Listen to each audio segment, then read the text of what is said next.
Fox Sports. We are Fox Sports. We are Arizona. The Diamondbacks have battled over the last 3 weeks. All but 5 games have been played away from Chase Field. But here they are, still on top of the NL West. Tonight, Patrick Corbin goes for his 10th win, and the Diamondbacks look to remain undefeated when he starts. Game 1 versus Giancarlo Stanton and the Marlins, next on Fox Sports Arizona.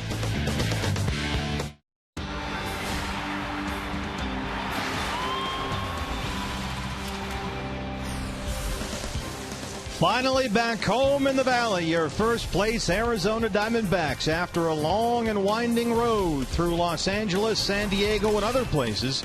Back home at Chase Field and ready to welcome the Miami Marlins into town. Good evening from Chase Field and welcome to the broadcast. Steve Berthiaume, Bob Brenly along the way. The start of, at last, Bob, a homestand that's longer than about 10 minutes. We'll begin with 3 against the Miami Marlins. And the Diamondbacks here still leading the division but reeling somewhat. They've lost 3 in a row and 7 of their last 10, but they may have just the answer here tonight, Bob, in Patrick Corbin. Well, Patrick Corbin, unbeknownst to him when this season started, has developed into the guy that you want on the mound to stop a losing streak. A perfect 9-0 record. His ERA just a smidge over 2. And I think the team knows when Patrick Corbin takes the mound, you're not going to have to score a lot of runs, even though they do. You just have to play good defense, get guys on base for him offensively, and he will take care of the rest. He has been outstanding this season. They have yet to lose when he's on the mound this year. And for whatever reason, they've hit better when Patrick Corbin is on the mound. Maybe it's that relaxation factor. They know they're not going to have to score a lot of runs to win. It's funny, over the course of a 162-game season, there are ebbs and flows, and the water level is high and then it's low. We've talked about how they're pitching Paul Goldschmidt. Goldie clearly struggling. Other guys are hurting as well, Didi Gregorius, Martin Prado. But suddenly, Bob, Miguel Montero's bat has sprung to life. Yeah, you pointed it out about 2 weeks ago. He was starting to have better at-bats, longer at-bats, seeing more pitches. It started innocently enough. A few bloopers, a few broken bat hits that dropped in, and all of a sudden recently Miggy has been barreling the ball up, hitting it out of the ballpark in San Diego the other day. No player likes to come to the plate and see a 1 before your batting average on that scoreboard. Miggy's slowly climbing up there where he wants to be. He is off the interstate. The Diamondbacks still leading the National League West, but things are getting closer. When we come back, Jody Jackson rejoins us. You're watching Arizona Diamondbacks baseball on Fox Sports Arizona. First pitch coming up.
Sending money is as easy as sending an email with Chase Quick Pay. The old cup stuck to the hat routine, and Adam Eaton has no idea, I don't think. As we welcome you back to Chase Field, the Diamondbacks ready to start this homestand, taking on the Miami Marlins for the first of three here tonight. Jody Jackson with you just outside the Arizona Diamondbacks dugout as we get set for first pitch here. Now, one thing you know about the National League West, it is highly competitive, and while the Diamondbacks currently have a lead in the division, they know it's going to be tight. So we're looking at mid-June, and they know that, yes, it's early, but we know it's going to be extremely competitive. There's been a new division champ every year for, I don't know, the last 7 or 8 years. It's been somebody new every year. So, every team is obviously tough and capable of doing some good things. I think we're in a good spot. We knew this division was going to be hard. Everybody. It was surprising the Dodgers kind of fell behind, but they're still kind of in the mix. And, I feel like, it's going to take all the way until August, early September to mid-September to find out who's going to win this division. It's going to be tight race. Hopefully we can play well and, be in it coming into the year. So I think it's still early to look at standings and anything like that. You just got to go out and play hard and just play every game, play to the last out. Everything we've been doing this whole year and just continue to do that. And I think we got a good plan and just see what happens. That's what Diamondbacks are looking to do here tonight. Patrick Corbin looks to go 10-0 on the season. And the D-backs look to take the first of three against the Miami Marlins. Stay with us. Steve and Bob have the first pitch from Chase Field right here on Fox Sports Arizona.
At least, but they just took 2 of 3 from the St. Louis Cardinals, and this is a ball club that's missed several key players for 2 months, but Mike Redmond's club has gotten a whole lot healthier than they were when the D-backs took 2 of 3 in Miami in mid-May, Bob. Got some key guys back. Yes, they do. Logan Morrison at first base, Giancarlo Stanton out in right field. That's been their big issue, scoring runs this season. They'll run Juan Pierre out there in the leadoff spot. Ed Lucas, a 31-year-old rookie, batting second. Giancarlo Stanton, Marcell Ozuna, Logan Morrison, Adeiny Hechavarria, Placido Polanco, Jeff Mathis, and Jacob Turner making his 4th start of the season. Came over from the Tigers in a trade last year.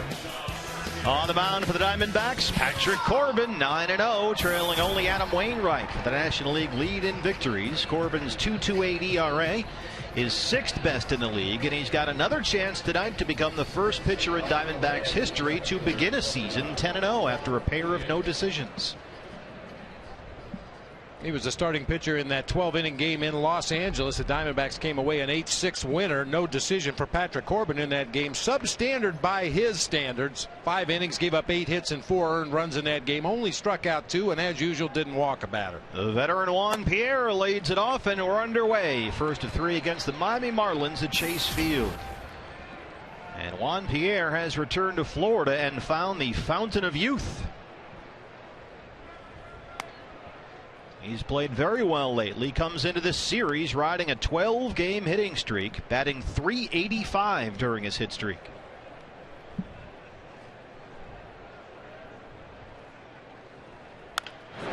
Chops that one on the ground to shortstop. Didi Gregorius got to hurry up. Gets Pierre one away. Defensively, the Diamondbacks look as such. Didi back in there at short today after a day off in San Diego Sunday. It was about time for Didi. He's been playing a lot since coming up to the major leagues, and there have been a couple of sloppy plays lately, but Didi right back in there, handles the first chance flawlessly. Kubel, Parr, and Ross again today across the outfield facing a Didi Gregorius back on familiar ground. Here is Ed Lucas, and this is new territory for the Marlins second baseman. As Bob mentioned, he spent 10 years in the minor leagues, and now at the age of 31 is finally playing big league baseball.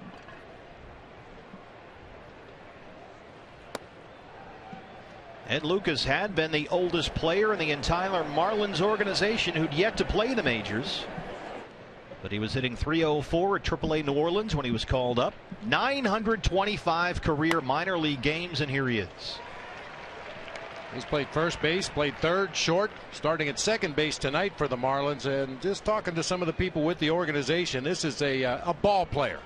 Nothing about his game will knock your lights out. He just does everything well. Well, he's already made some Marlins history, 31 years old in his rookie year. The fastest Marlins player to record 4 hits in a game. He did that in just his 3rd game in the big leagues. Went 4 for 4 against the Mets on June 2nd.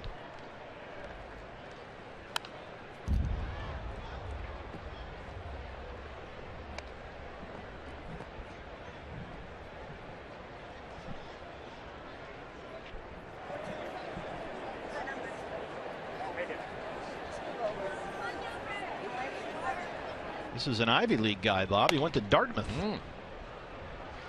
He's too smart to play baseball. Yeah, there's something to be said for a long minor league career. Obviously, players would much prefer to get to the big leagues as quickly as possible. But when you spend as much time in the minor leagues as Lucas has, eventually you're going to have a pretty good grasp on the game.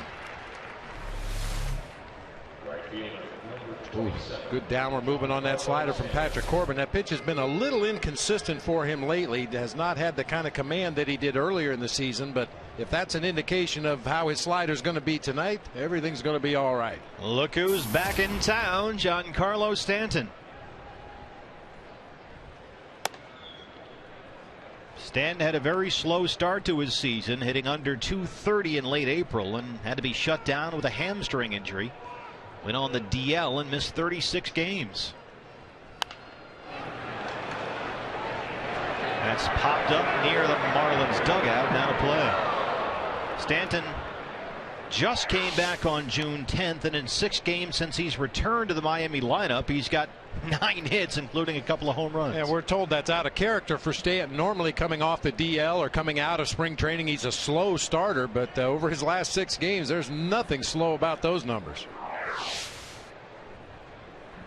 6'6", 240, just 23 years old. Martin Prado at third. Long throw, and it's over the head of Goldie. Stanton's aboard. Kind of sailed on him a bit.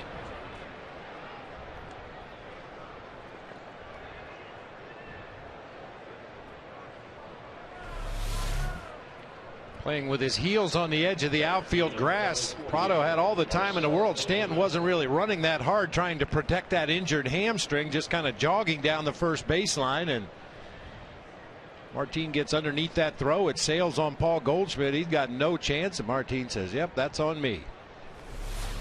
So a chance for Marcell Ozuna, the center fielder. This is a very interesting young player in the Miami system.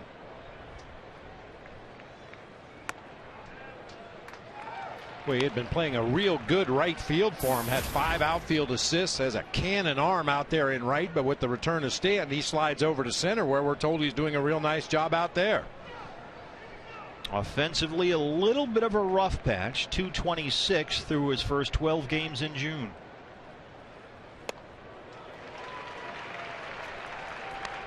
Mike Redmond says they like the way that despite his recent struggles, Ozuna is still confident. He just has to stick with his approach and not expand the strike zone. So many times guys hit their first slumps, then they start a trend of trying to fight out of it and start swinging at anything. That's a common trait for a young player, just trying to hit your way out of a slump. And when you get into one of those slumps, usually the reason is you're chasing bad pitches, and then you compound it by trying to hit your way out of the slump, and eventually you're swinging at more balls than strikes. Yeah, this is a kid that got off to a very promising start. He was hitting .330 at the end of May. That's down to .296 tonight.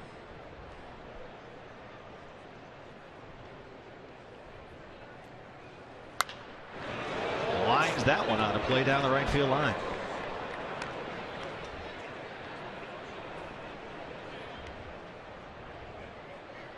Ozuna was supposed to be the biggest beneficiary of the return of both Stanton and Logan Morrison, because this is the young guy who gets to hit between them.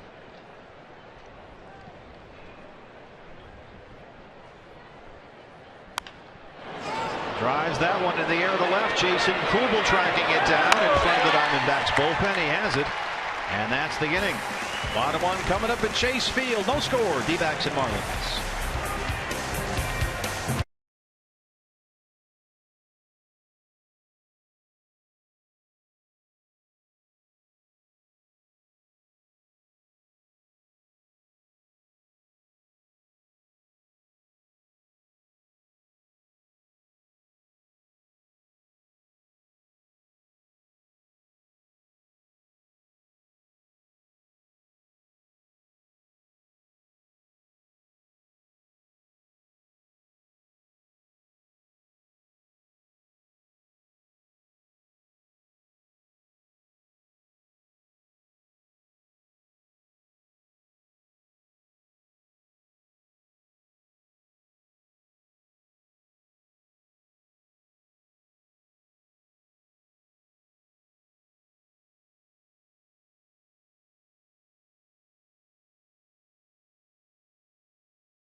Rockies 1.5 games over the Giants, 2 ahead of the Padres, and tonight in the NL West the Dodgers are off. The Rockies just lost at Toronto. Blue Jays with only 3 hits beat Colorado 2-0. Giants host the Padres. That's Edinson Volquez and Barry Zito. Kirk Gibson's team, Bob, has lost 7 of its last 10 and needing some home cooking, something. Yeah, hopefully some home cooking will work, although the D-backs haven't played great here at Chase Field this year. Only 1 game over 500, and Gibby was a little upset with the approach of his offense in that series at San Diego. Hopefully this lineup will do better tonight. Parra, Bloomquist, Goldschmidt at the top. The rejuvenated Miguel Montero, Cody Ross, Jason Kubel in the middle, Prado, Gregorius, and Corbin at the bottom. Diamondbacks lineup brought to you by Scottsdale Healthcare, and stepping in against 22-year-old Jacob Turner is Gerardo Parra.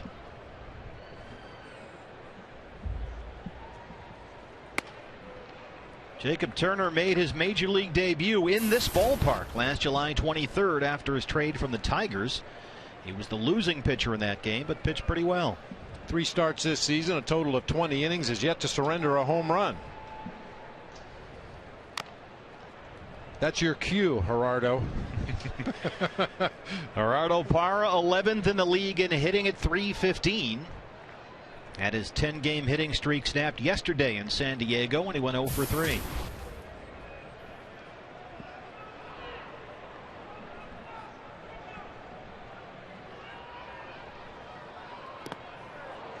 Chase that one in the dirt, and a good start for Turner with a strikeout. Turner has a full complement of pitches. He'll work his fastball both directions. He'll sink it, he'll cut it, has a good curve, slider, straight changeup. Occasionally he can lose his release point. His arm angle changes a little bit and his pitches react differently. Sketcher Jeff Mathis said this is the toughest guy on the staff for him to catch. And Jeff Mathis is as good as they get back there defensively. Just the 17th big league start for Jacob Turner and only his 4th this year. Just turned 22 last month. Willie Bloomquist looks at a ball, 1-0.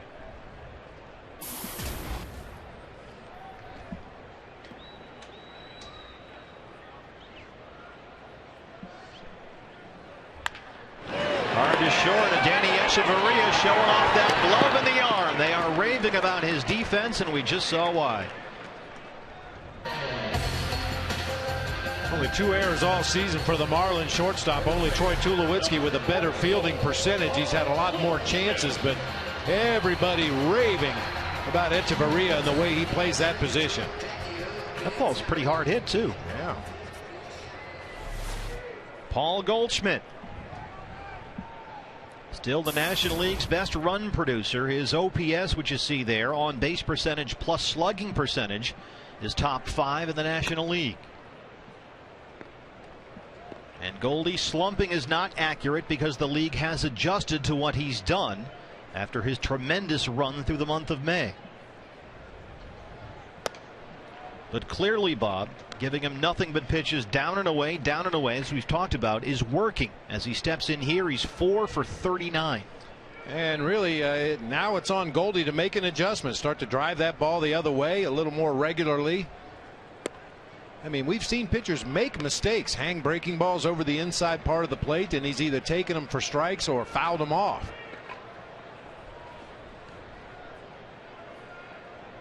Turner staying well away in this at bat. Gets the corner there, 3-1.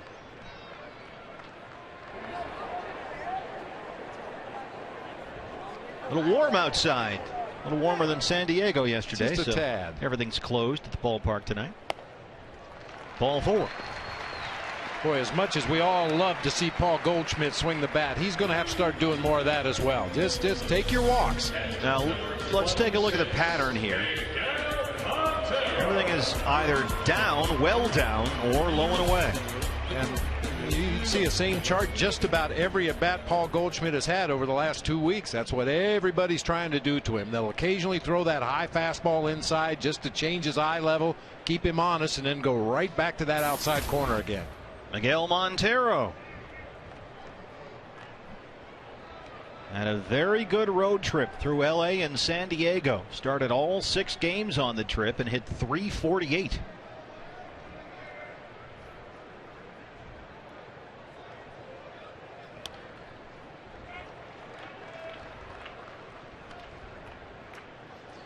Every time a Diamondbacks player hits a home run this season, Fulton Homes donates $150 to the Central Arizona Mountain Rescue Association.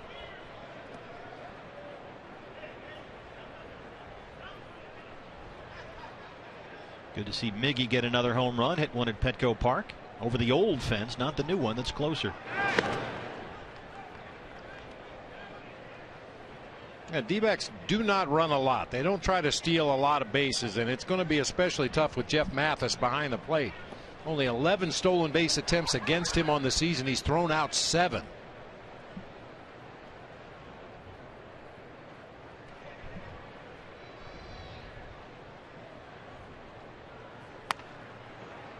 1-1. And we know Paul Goldschmidt has base stealing savvy over there at first base. I don't know if I'd call it base stealing speed. He's an average runner, but he knows how to get a walking lead and take advantage of a pitcher that doesn't pay attention to him. 6 stolen bases. He's been caught once. And Bob, that's a great example, I think, of a guy who's not just a fast guy, but a good base runner. You don't have to be fast, right, to be a good base runner. Yeah, pay attention. Keep your head up. Oftentimes we hear, oh, he's a really good base runner. Well, he must be really fast. Well, not always. Not necessarily. Just knowing when to take that extra 90 feet. Running with your head up, watching the outfielder if the play's in front of you, seeing how he's reacting to the ball as it gets there. And also knowing the game situation. When does your team need you to take that extra 90 feet? Miggy drives it up the middle. It gets under the glove of Echeverria, who is shading toward the second base bag. 2 on, 2 outs for the Diamondbacks in the first. Miguel Montero keeps hitting. Yeah, I mentioned in the open of the show his recent streak started innocently enough. A few bloopers that just happened to drop in. There is nothing about this that's a blooper. This is a rocket right back over the mound. That's really good to see for Miggy. Getting the barrel on the ball, starting to do some damage. That was hard hit, too hard for Echeverria to get to it, even though he was well positioned. So it's Goldschmidt on second, Montero on first. 2 outs for Cody Ross.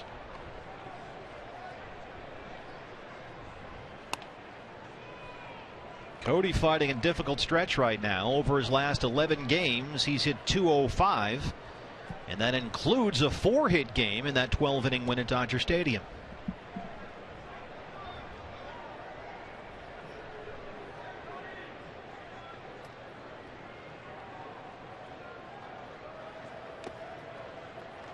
Mathis keeps it in front. Everybody stays put. Cody started all 3 games against the Padres in San Diego over the weekend. In that series, he went 0 for 11.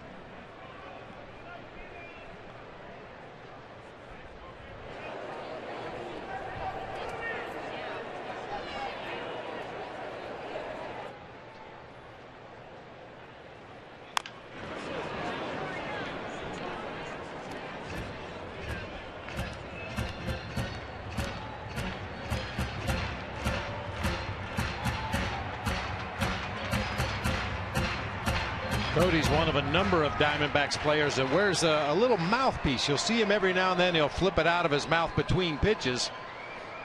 From what I understand, the theory is you bite down on that mouthpiece with your back teeth, and it takes some of the tension out of your jaw.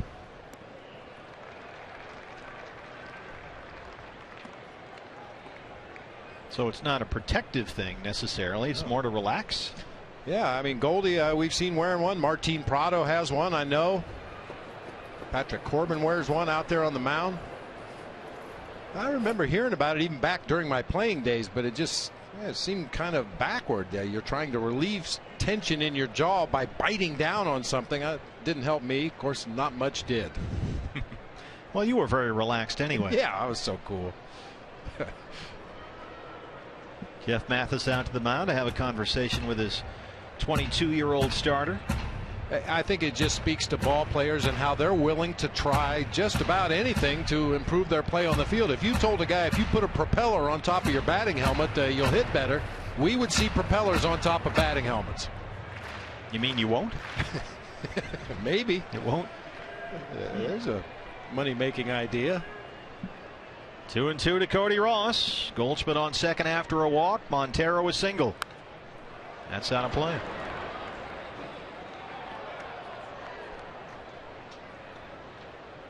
Jacob Turner's previous start Tuesday against the Brewers in Miami. He allowed 4 runs on 5 hits, went 7 innings, and had 6 strikeouts.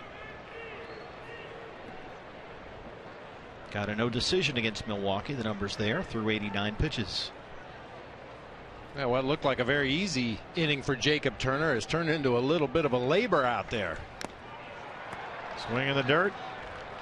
And Cody's still alive. Got the first 2 outs of this inning on 5 pitches, then threw 5 to Goldie. He drew a base on balls. You see Mathis just can't hold on to that one, sneaks out the webbing of the glove. Miggy's base hit came on the 4th pitch, and Cody Ross battling here, seen 6 pitches already. Number 21 in the inning on the way. Parr struck out. Willie grounded to short. Since then, a Goldschmidt walk and a Montero single.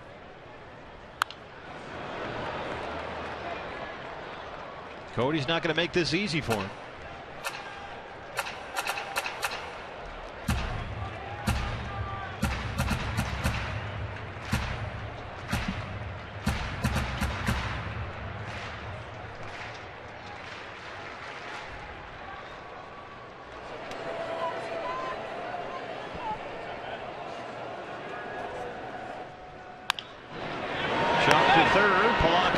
Steps on the bag to force Goldschmidt, and that's the inning. Diamondbacks get 2 on. They strand 2. No score through 1. When we come back, there is news on Ian Kennedy's suspension. Jody Jackson has that next.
Fallout from the brawl at Dodger Stadium. We're still feeling the effects. Free Kennedy, that won't happen. The news coming down that Ian Kennedy will in fact drop his appeal to that 10-game suspension.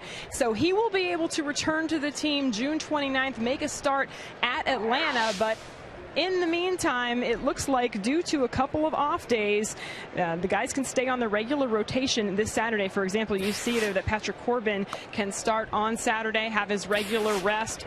Randall Delgado, it was announced today, will get the start tomorrow. That is in place of Brandon McCarthy. And so Tyler Skaggs, just for informational purposes, he could be recalled as early as Thursday, guys, but some options for the Diamondbacks there. Logan Morrison grounds out to open the second, 1 away. So there you go, Bob. Ian Kennedy is on the hook for 10 games, and now they have to figure out what to do in the meantime. The 2 off days certainly help. Yeah, no question about it. The off days coming up over the next couple weeks really help Gibby and Charles Nagy try to figure out this pitching rotation. And personally, I think this is the right thing to do. You can appeal that suspension. Eventually you'll have a hearing, and at some point Major League Baseball is going to suspend Ian Kennedy. It was just a question of how many games. Danny Echeverria. Corbin makes a nice play on the mound, runs it over there. 2 up, 2 down. And this is a more controlled situation where you know exactly who's going to pitch when. You feel like you've got all the holes covered. And there's never a good time to be without your opening day starter, but take the 10 days now while you feel like you can cover it, rather than appeal and maybe have him lose 8 games later when you need all hands on deck. Placido Polanco. And of course you can't replace a suspended player, so the D-backs will be playing a man down. Now, Eric Hinske, that's another story. I think he's got a great case given what the Dodgers have said, what his teammates have said. what everybody who saw the brawl has said, I think he's got a real good chance to get his reduced to 0. Right to Martin Prado, a 5-pitch inning for Patrick Corbin. 1, 2, 3. Marlins down in the second. Hey, get your popcorn ready. Diamondbacks coming up.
Bottom 2.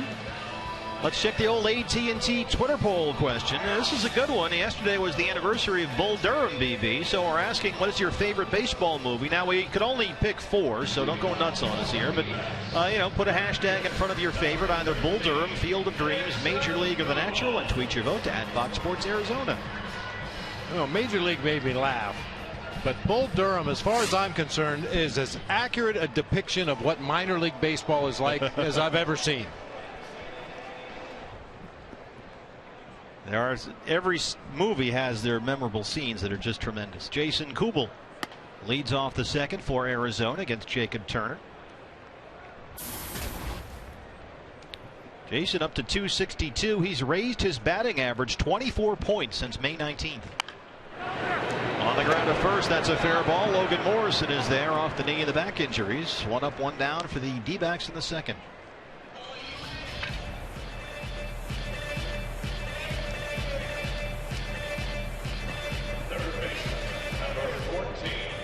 It's hard to beat Major League, though. I mean, if Major League is on cable, that's it. You can't turn away. Well, I was going to go to bed, but now I got to stay up for another hour. Major League is on. I've seen it a dozen times. It doesn't matter. There you go. A cold one on a nice, comfortable night at Chase Field. Start 'em young, D-back Nation. Absolutely. Martin Prado.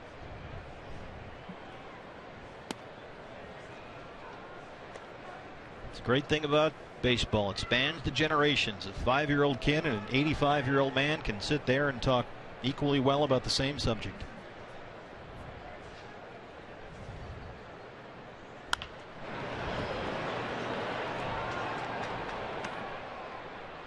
Well, Martin Prado, there's no getting around this. A little down offensively right now. He's hit 152 over his last 10 games. I'd like to say he's hit into some tough luck, but that's not even the case. He's hit some balls hard, but not enough. Sometimes that's the case when you find yourself down at the bottom of the order. I mean, Martin Prado was projected to be a number 2 hitter. It may end up in that 2 spot before all is said and done. I personally think that's where he's best suited, but when he's swinging the bat well. He's behind 1-2 against Jacob Turner. Up the middle, and Chavarria can't get it, and that'll take care of business. Martin Prado. A 1-out single. That's welcome. It wasn't a great road trip for Martin. 4 for 21. He started all 6 games. But that's a good start to the homestand. Well, that's the thing about a long baseball season. I think every player, especially veteran players, know that you're going to have streaks of the season where hits are tough to come by. You just hope to do something to help your team win ball games, advance runners with outs, take a walk from time to time. But you also know you're going to have streaks of the season where you're red hot at the plate, and hopefully that's the first of a streak for Martin Prado. Didi Gregorius. Didi. And what a play by Lucas at second, but he's got no play. Knocks it down, prevents Prado from perhaps going to third. But the Diamondbacks have a pair of one-out base runners. I don't know if Lucas would have had a play on Didi Gregorius at first base anyway. Ball kind of gets underneath his body, realizes he doesn't have a play at first, so his next reaction is to check second base to see if Martin Prado had rounded the bag too far. No play anywhere for the Marlins. So Prado at second, Gregorius at first, one out in the second. Patrick Corbin. Bobber, you're swinging away here, bunting. That's the age-old question. For me, I think I bunt. Gerardo Parra has been one guy who's been swinging the bat well for the D-backs lately. Tried to get a couple runners into scoring position. Right on cue. Yeah, Patrick bunting it the right way. You want to put that ball down the third baseline. Try to force Polanco to come in and make the play, clearing the way for Martin Prado, advance from second to third. Yeah, both Lomo at first and Polanco at third were still on the dirt when Patrick stepped in. Long look down to Matt Williams in the third base coach's box, and we'll see how the Marlins play this one.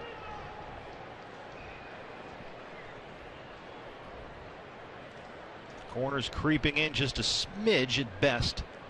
Here comes Lomo at first. All the way in. Whoa. He was almost in that left-hand batter's box with Patrick Corbin. Oh, and that's what you're taught to do as a pitcher. You're pretty much on your own up there. If you see those corner infielders charging to a place where it's a low percentage play to get that bunt down anyway, pull the bat back and take a swing at it. Look at the first baseman. But now he's down 0-2.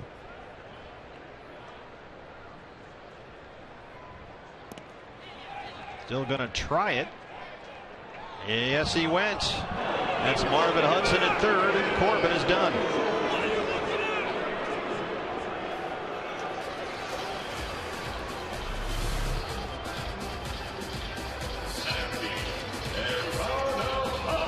And that is what is known as an unproductive out. Yep.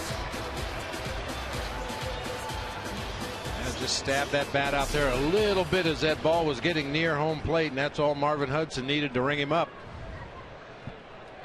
Well, still a chance with 2 outs for Gerardo Parra. 5 for his last 12, 8 RBI with runners in scoring position. This is your National League doubles leader with 23. He was supposed to hit a double on that pitch, but it didn't quite work out. Hey fans, anytime the D-backs score 6 runs or more, Taco Bell is giving away 3 free tacos with the purchase of a large drink between 4 and 6 the following day at participating locations.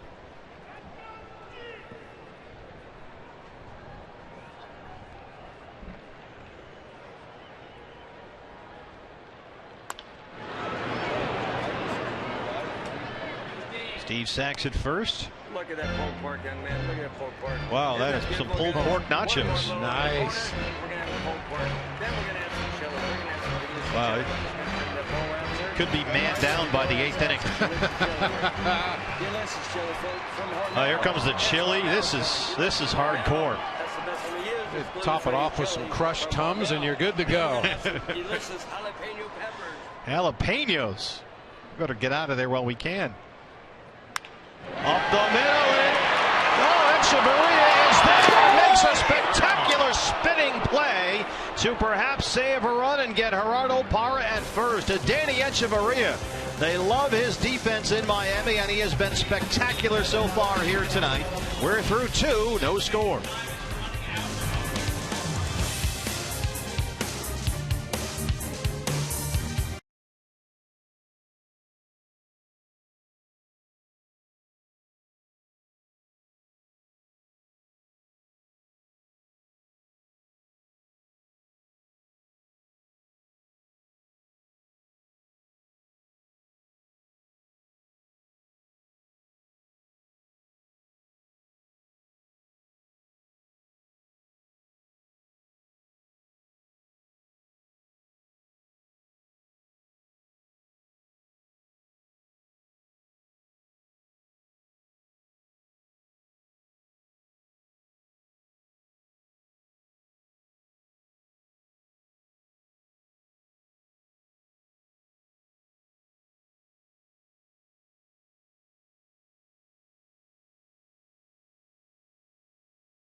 But it should be 4 and a 1-0 game. Hard to believe Martin Prado would not have scored on that ball hit up the middle if not for a Danny Echeverria.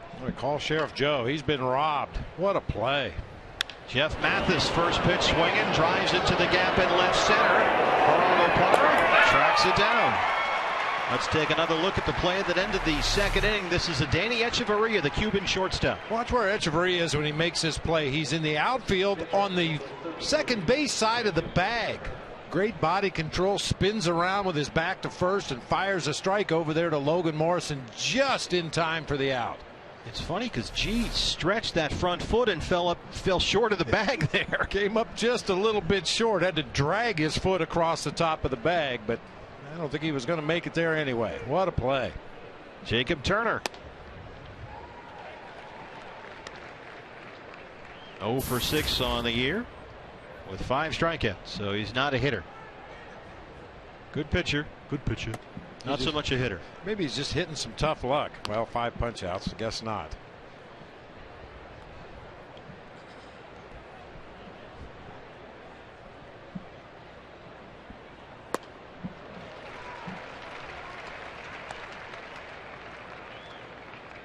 Patrick Corbin, a pair of no decisions his 2 previous starts, home against the Giants and at Dodger Stadium. That's kind of odd. Patrick's chain was hooked on a little bit of stubble or something there on the bottom of his chin as he was getting his sign from Miggy that time. Look at this. That is the opposite of off the chain, as the kids say. Second strikeout for Corbin, 2 down in the third. I think that speaks to his focus and concentration that he didn't even realize it was there. So Patrick Corbin works through the Miami order without giving up a base hit. 2 outs in the third. Juan Pierre. Now we're told Juan Pierre is in somewhat of a bunting slump, which I find hard to believe. He's one of the best bunters in the game and usually tries it at least once every game. Now a bunting slump, is that a series of failed attempts? Probably, maybe bunting it a little too hard or a little too soft, whatever the case may be. I mean, there's certain zones out there in the infield for good bunters, and they know if they put the bunt in that zone, they've got a chance to leg it out, especially a guy as fast as Juan Pierre. Maybe getting too much barrel on the ball. It's carrying a little bit too far out to the fielders, or maybe not getting enough barrel on the ball, and the catchers are making the plays. It's funny, as we said, he's got a 12-game hitting streak coming into tonight. And we were asking the Marlins guys, well, a bunch of those must be bunts, and they said, no, he's swinging away.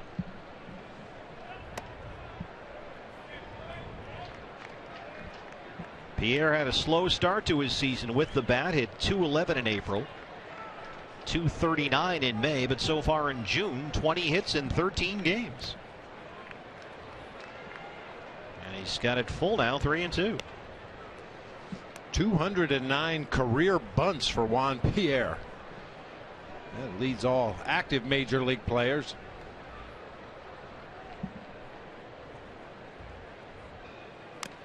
I'll tell you, for a team that has a bunch of young guys kind of learning their chops here at the major league level, Juan Pierre is a veteran you would love to have on your team. He does everything right. He shows up early. He gets his extra work in every day. Relentless. Lifts that one to left. Jason Kubel near the line. Makes a nice running grab. Patrick Corbin is now retired 7 straight. Bottom third on the way. CenturyLink, your link to what's next. The red hot suddenly Miguel Montero coming up in the third for the Diamondbacks.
3 against the Marlins, 3 against the Reds. We hope to see you out here. Cool off inside with us. Willie Bloomquist leads off the 3rd. Willie grounded to short his first time up on a nice play by Danny Echeverria, the shortstop.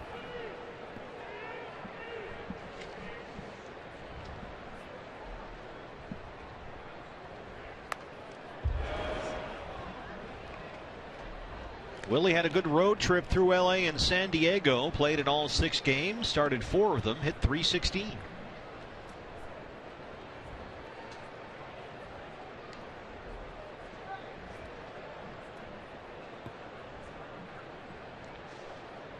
They have a Free Hinsky update coming up. There's been some movement on the movement. I know we worked hard with the Spurkos in San Diego to free Hinsky, and we talked about the Twitter hashtag Free Hinsky, get that 5-gamer reduced. Well, there's not news on anything yet, but some people are going the extra mile, and they've come up with something like this. Oh, nice. Now that's bringing the want right there. Yeah, it definitely is a movement. There's no question about it. Out there in the RamTrucks.com pool area with the hashtag Free Hinsky. Yes, you're up there. Nice. Nice work. Willie reaches down and lifts that one into shallow right field. Lucas has it. And there's one away in the 3rd. Just trying to right a wrong, you know. Well, that's how groundswells start. This is a groundswell. Eventually becomes a movement. And I'm not sure what happens after that.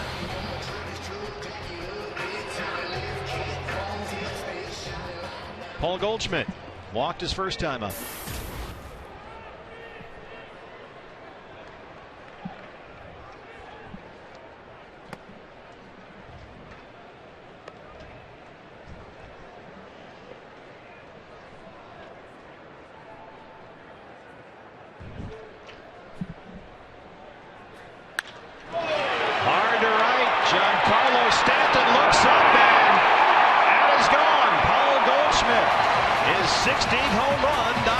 On the board, 1-0. And a nice catch by the fan out there on the Goldie homer. That's a Fulton home run. Another $150 goes to Central Arizona Mountain Rescue. And Bob, if they're going to pitch him down and away, going the opposite field is one way to go. That noise you heard was a collective uh-oh from the National League. That pitch on the outer 3rd of the plate. Down around the knees. Goldie does exactly what you want to see him do. Drop the head on that ball, drive it the other way. A screaming liner just over the fence in right field. Boy, there was an audible crack of the bat there. Oh, that sounded great. That's what it's supposed to sound like. And how about the catch by that gentleman out there? Nice play. Miguel Montero. Let's take another look at the little bit of a bobble and then a nice recovery. I think that's contract worthy right there. Yeah, let's get that done. Let's make that happen. Very nice. He had to get up out of his seat, position himself, clearly got a good read on the line drive, and was perfectly positioned. Montero ahead 2-0, 1-0 Diamondbacks. That's the first home run given up this year by Jacob Turner. Not to mention how much he impressed his kids out there. Dad jumped up out of the seat, got in a good position, knocked it down, made the play. Way to go. And the little guy's got the ball. Iggy goes the other way. Juan Pierre on the run near the line, still in fair territory. He has it 2 down.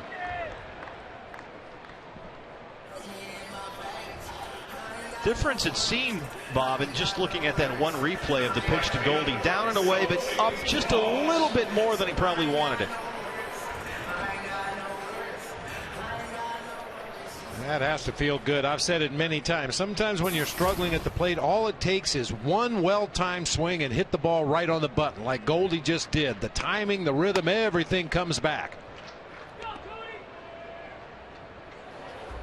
4 for his last 39 going into tonight. He's got a walk and a home run. Cody Ross. Both very encouraging signs. Took the base on balls back in the 1st inning to set it up for Montero and Ross, and now takes a pitch away and drives it out of here to the opposite field. Exactly what you want to see from a guy who's being pitched away, away, away, away. Well, let's take a side swing and see what this looks like. A side shot, I should say. Goldie has always had a very quick swing for a big guy. He really let that ball get close to the hitting zone before he pulled the trigger.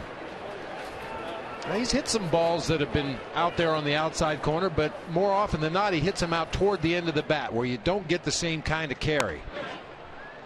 Cody Ross strikes out. Third strikeout for Jacob Turner, but he gives up his first home run of the season. Paul Goldschmidt, his 16th home run and his 60th RBI. That leads the National League. It's 1-0 Diamondbacks.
Marlins right here at Chase Field. Oh, look at this. I hate to interrupt. Look at my wife. She's going to get food. She's out there. No, that's not. Can we go back to the pool shot? Mitch. She was going to get some snacks. Oh. I'm sorry. I interrupted the whole promo. Can't blame her for that. Once again, this Wednesday, the D-backs have an afternoon game versus the Marlins right here at Chase Field.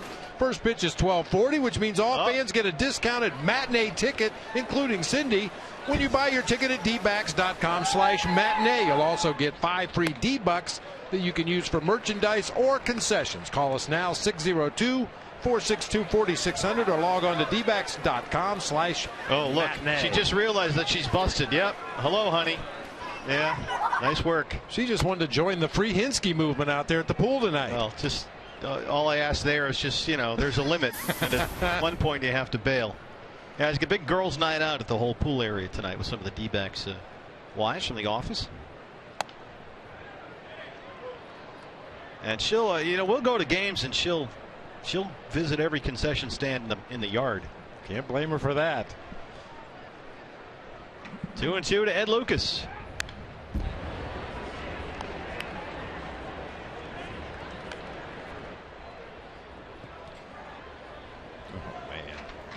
ABC Club got a lot of nice stuff up there.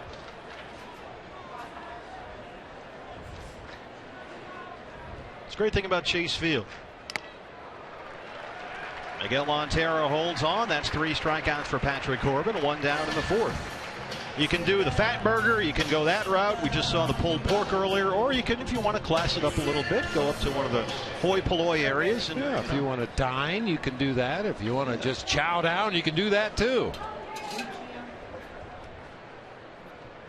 And there it is. Giancarlo Stanton reached on an error by Martin Prado his first time.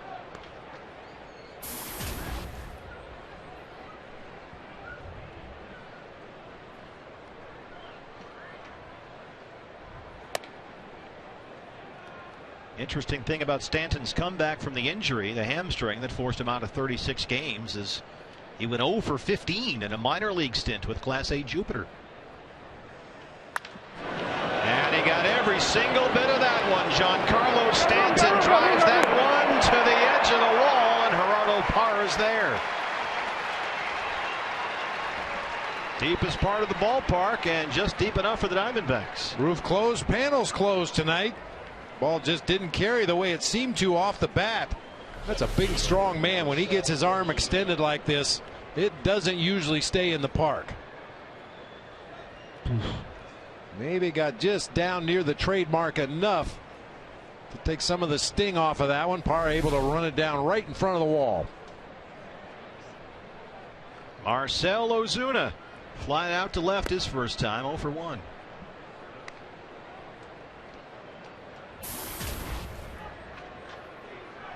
Hasn't taken Ozuna long to figure out he's in a good spot, sandwiched in between Stanton and Morrison. He says if they don't pitch to Stanton, they'll pitch to me. And if they don't pitch to me, they'll pitch to Lomo. Morrison just back from injury himself. He's on deck.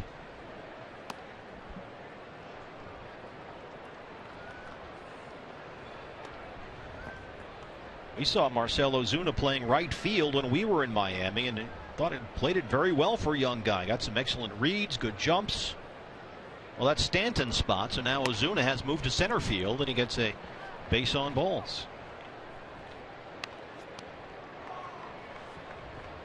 Well, when Ozuna was learning to play right field, when Stan went on the disabled list, he had a pretty good tutor in Andre Dawson. The Hawk.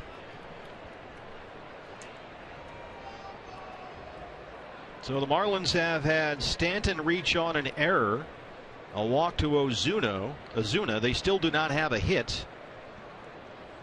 Corbin had retired 9 in a row before the walk to Ozuna, and now here's Lomo. Logan Morrison has essentially missed an entire season of baseball. He made his 2013 debut June 9th after a long and grueling rehab road, 2 surgeries on his right knee over the last year and a half.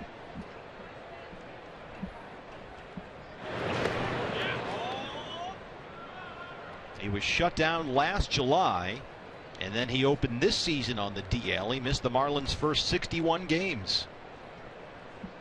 And it has really been a long road back for Lomo. He lived in Scottsdale all winter long rehabbing.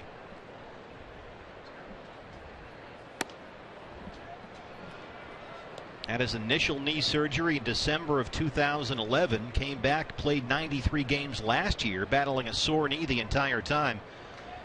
And you can see the drop off there. Then last August, he had to be shut down, was told he'd need a second surgery on the same knee to fix a torn patella tendon that for some reason was not corrected during the first surgery.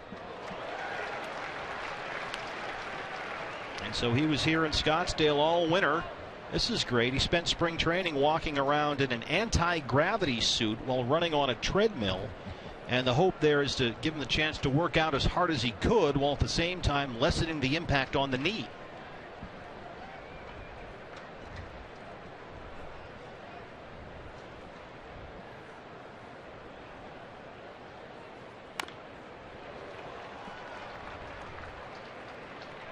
Well, unfortunately for Logan Morrison, if his experience is any indicator, he hasn't had his last knee surgery.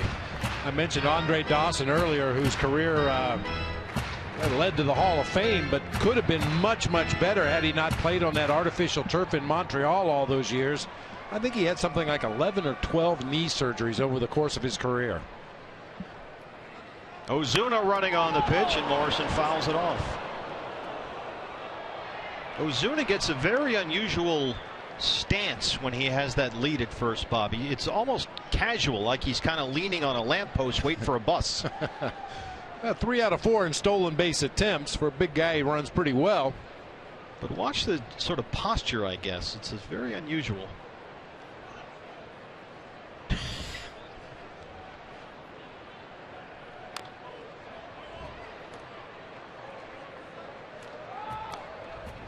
I have to say I've honestly never seen that particular setup after you take your lead off first base. We're used to seeing guys open that front foot up a little bit, maybe even open the right shoulder up a little bit so they can cross over and quickly get up to speed running to second base, but I've never seen this one before. He looks almost like a defensive player with a glove on waiting for the pitch. Lomo chases one in the dirt. Montero throws to first to complete the strikeout. That's the 4th strikeout for Patrick Corbin, who has yet to allow a base hit through 4. Diamondbacks lead at 1-0.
Goldschmidt's 16th home run on the season, and there's a story here to this home run. I'm alongside David Miller, who was just awarded a contract for making a great play on the ball. David, tell me what you were thinking let's go back, when Goldie came up to bat. Well, you know, I know Goldie's been going to the right side, and he went the other way with it, and I saw it come off the bat and got up and made the catch. You told me you had a feeling he was going to hit it out. I knew it. I mean, we didn't get the bats together, and that's what he did. So let's keep on hitting, Diamondbacks. Right, you made a good play there. You mentioned you read the ball, and then when is that moment? You kind of bobbled it, and the moment where you realize, everyone's watching right now. It was a line drive. It was hard. And you have the ice to prove it, right? How's it feeling? Oh, it's good. Yeah, no worries. All right, so the contract was awarded. Great job, and you've got your family here. Who do you have here with you? I have my son, my daughter, and my girlfriend. Guys, great job out here, and I love that he predicted the fact that it was going to be a home run. So there was no way you weren't going to catch it, right? Coming right at you. Yes, exactly. I wasn't going to let anybody get it. I saw it. I had to beat on it, and I got it. And that's why we award the contracts, guys. Back to you. I'm particularly impressed, Bob, with the fact that not only was he in perfect position and got a great read, but he essentially had a scouting report. There are outfielders playing tonight in the big leagues that aren't as prepared as that gentleman. Jason Kubel runs at full 3-2. Anticipation, preparation, nice going. Yeah, that was a line drive home run. That couldn't have felt great. His hand must be a little sore right now, but I'm sure none the worse for wear otherwise. Jason Kubel a walk to lead off the 4th.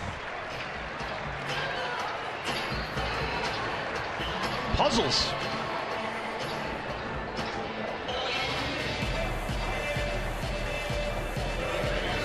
It's a metaphor for solving the puzzle of the National League West. Yes, indeed. Some of the pieces are missing for teams early in the season. Diamondbacks missing some very key pieces, but there's slowly one. They'll come back. Yeah. Eric Chavez. Martin Prado singled his first time up.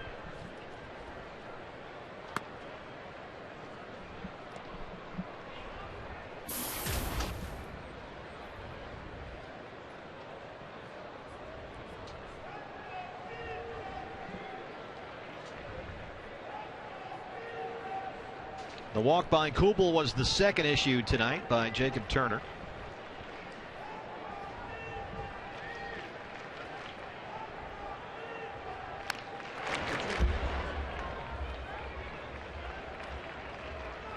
Now we mentioned Martin Prado's struggles recently. It seems like the balls that he's hit the hardest are actually pitches that have been off the plate inside.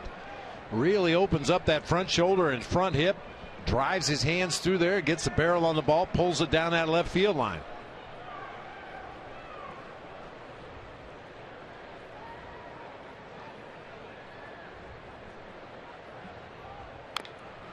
Which is interesting because the first 6 weeks of the season, it seemed, all we saw him do was go the other way. Yeah, carve balls to right field. I think he was trying so hard to show his new teammates what an unselfish player he was, and he really didn't need to do that. Everybody knows the kind of player that Martin Prado has been throughout his career, but Turner Ward, Don Baylor trying to encourage him occasionally to take that pitch from the middle of the plate in and try to do some damage to left field. It gets away from Mathis, and Kubel moves up to second and rolls toward the third base coach's box now. That took a big carom off the shin guard, it sounded like.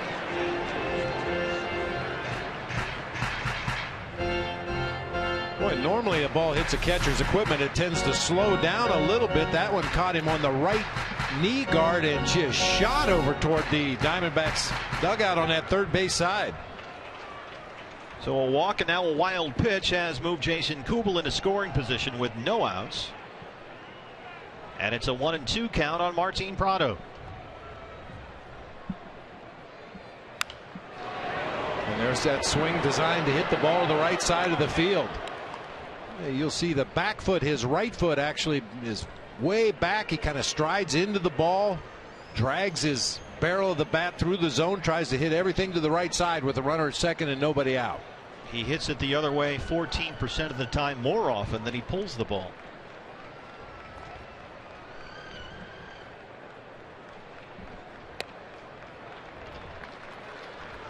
Turner's starting to get a little erratic with his command. Or he's trying to just be a little too fine, one or the other. Often they end up with the same result. Yeah.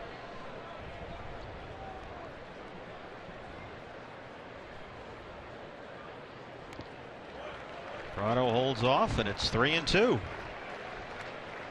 So he's gone full to the first two batters of the fourth inning. Didi Gregorius awaits on deck.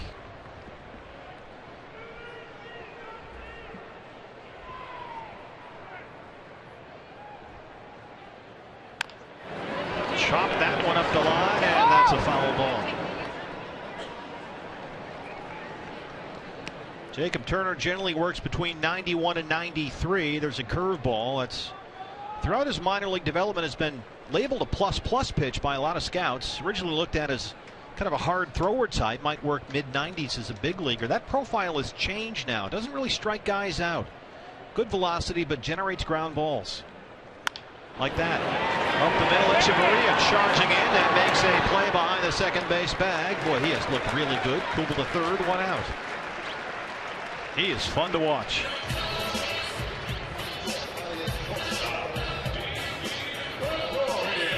He'd be even more fun for Diamondbacks fans to watch if he'd let one go through once in a while.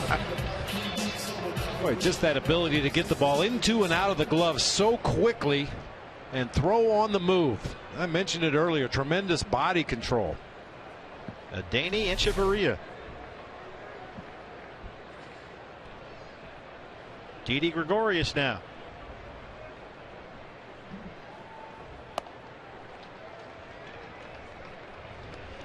Yeah, this is one of those situations for a number 8 hitter where you really have to be disciplined as a hitter. I mean, you've got the infield drawn in, everything's in your favor as a hitter, but unless he makes a mistake, I don't think Turner's going to give him much to hit in this at bat, or at least he shouldn't. Everybody in on the edge of the grass. Pops him up. Third base side, Mathis underneath. 2 down.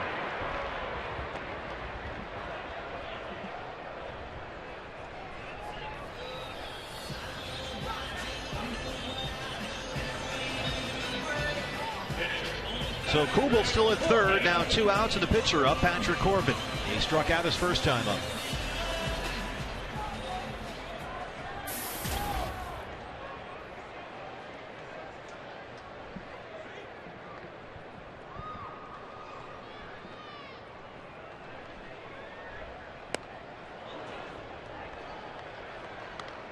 Bob, it's interesting. The Diamondbacks have been aggressive on the bases all since the first day of spring training. But where they're not ever, it seems, aggressive is bunt plays like this, if particularly putting even just a safety squeeze on. It's not the kind of thing Kirk Gibson seems to do much of. Now with 2 outs and the pitcher up, it's a different story. But like with Gregorius up in the previous at bat, and you know the pitcher is coming up, maybe try and cheat a little bit. Well, especially given the fact Didi has struggled a little bit recently. Maybe the element of surprise, since he hasn't done it so much up to this point of the season. I don't think teams are expecting it. That's usually when it works the best. You have to be very judicious in your use of that squeeze play.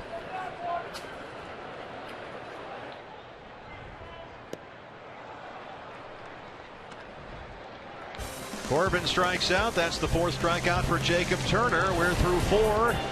Enjoying some food at Friday Sports Grill high above left field and enjoying a 1-0 Diamondbacks lead.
And we can't get too frustrated with the whole deal. It's part of the process. Like I said, we're going to come back and clear our heads tonight and get out of this place. They beat a lot of people here. It's probably one of the hottest teams in the game right now. But we got a new series starting tomorrow, and we're going to get after them. Well, that was Kirk Gibson in San Diego yesterday after the Diamondbacks were swept by the Padres. They've lost 7 of their last 10. The NL West lead down to only a half game over the Rockies at the start of play today. 1.5 games over the Giants, 2 ahead of San Diego. And as we mentioned earlier, the Rockies were playing at Toronto, and they lost. Blue Jays beat them, so that helps. And trying to get the offense going with some home cooking this week. 3 versus Miami and 3 versus Cincinnati. Danny Echeverria leads off the 5th against Patrick Corbin. Corbin so far tonight has struck out 4. He's walked 1. And he's retired 10 of the last 11 he's faced. Love the way Kirk Gibson calls it a process, because there's not one set formula that you follow all season long, because your personnel change because of injuries. Guys come up from the minors, guys get sent down to the minors. Guys will be very effective for stretches of the season and then very ineffective for other stretches of the season. Guys get hot, guys get cold. It's a process. Every day is not the same. Well, we talked about it. You know, at one point Didi Gregorius was hitting .330 and Miguel Montero was hitting .180, and now Didi is slumping and Miggy is hot. It ebbs and flows over the course of 162. And the best approach is to constantly look forward. Take care of business tonight and then let it go and move forward. Learn from your mistakes, but don't dwell. Struck him out. That's 5 strikeouts for Patrick Corbin, who is yet to allow a hit. And certainly Gerardo Parra has been the most consistent player other than Paul Goldschmidt out there. And there will probably come a time at some point this season where G goes into a little bit of a funk at the plate, and at that point it's going to be up to other guys to pick up the slack a little bit until he gets it going again. Certainly hasn't shown many signs up to this point of slowing down. Placido Polanco. Gerardo Parra plays hard and plays with as much want as any player in the game. And the thing that I find interesting in talking about G, Bob, is despite that intense pace of play, that level that he maintains, he has not worn down at all. He's actually been getting better all the time. He hit .305 in April, and his average has gone up each month this year, and to the point he's hitting .339 now in June. That one is driven to center, right at Gerardo Parra. Got a little turned around there, but makes the catch. 2 down.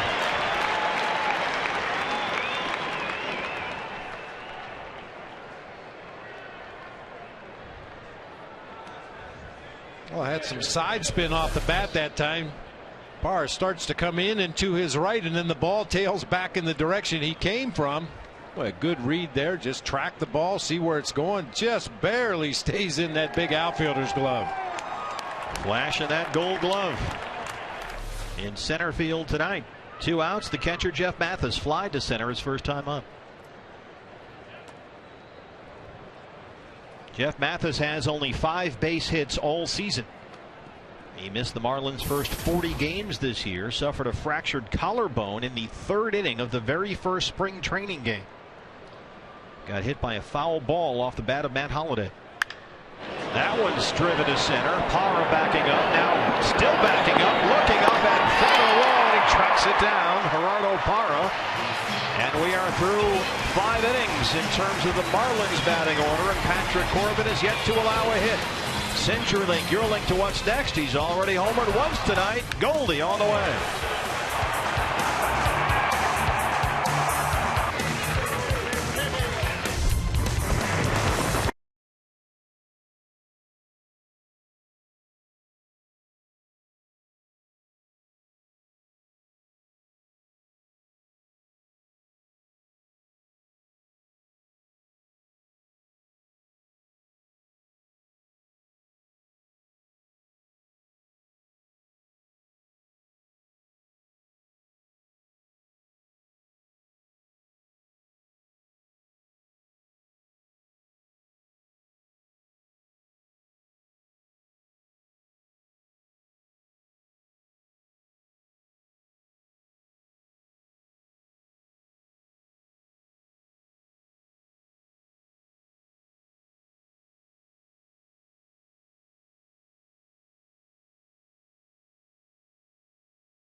Retired 13 of the last 14 he's faced. He has 5 strikeouts.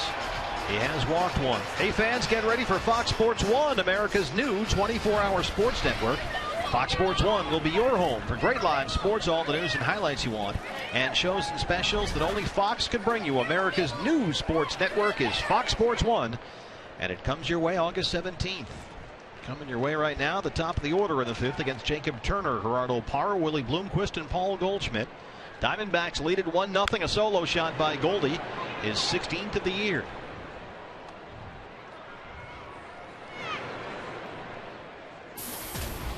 Parra 0 for 2, struck out in the first, grounded out in the second.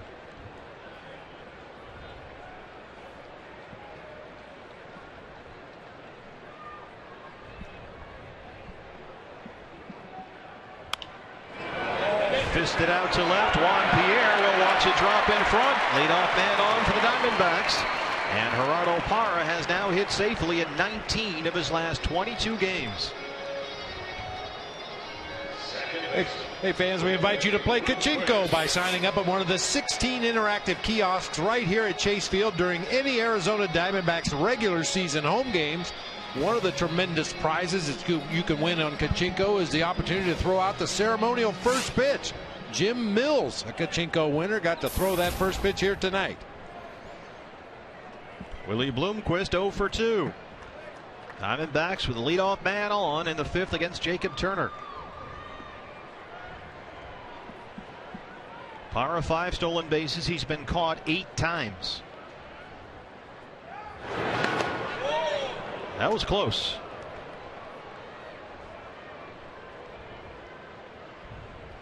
%38% is usually the rate at which catchers throw guys out. Yeah. Not at which base stealers are successful. I mentioned it earlier. I don't think the Diamondbacks are going to try to straight steal in this ball game tonight, but a hit and run is a possibility. Willie Bloomquist trying to shoot one through that hole on the right side of the field. Is that because Mathis is so good defensively? He's really good back there. I mentioned it before. 7 out of 11 this season, 64%. And numbers throughout his career have steadily been in the 40% range and higher. Real quick release, real accurate throwing arm.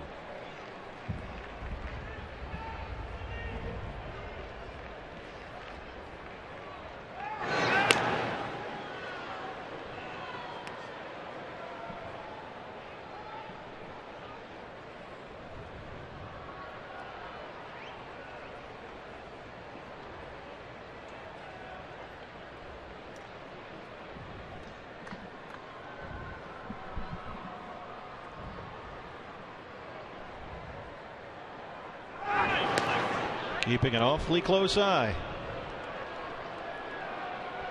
Mike Redmond said last month Jacob Turner was a guy, despite his youth, they anticipated would be in their opening day rotation. But he had a rough spring, 0-3. The ERA was almost 10 in spring training. And now that he's up, they want him to pound the strike zone and give them some innings.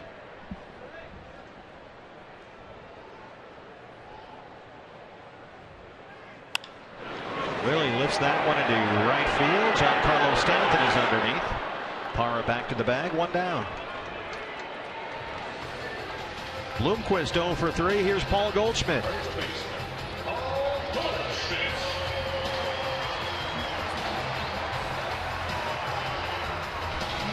Last time up, his 16th of the year, his 60th RBI. It was caught, but not until it cleared the barrier out there in right field. And that sounded good. What a crack of the bat that was. So Goldie has walked and homered 1 for 1. Setting up down and away.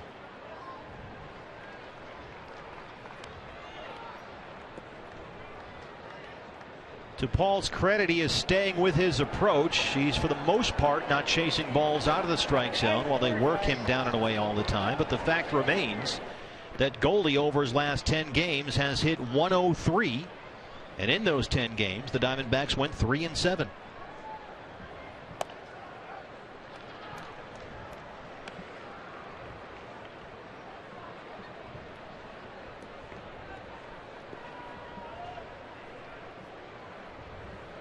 So how does Paul Goldschmidt get together, Bob, with Don Baylor and Turner Ward and figure out how to make the adjustment to being pitched to in the same location time and time again? Yeah, sometimes it's a physical adjustment. Scoot up a little bit closer to that inside corner of the plate so you can cover those pitches on the outside corner or even a little farther away.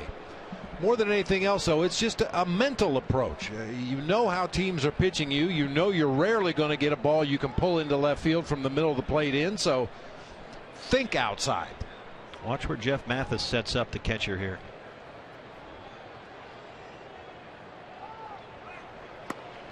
Parra takes off, and he's in there. Gerardo Parra, his 6th stolen base this year. They ran on Mathis and they made it.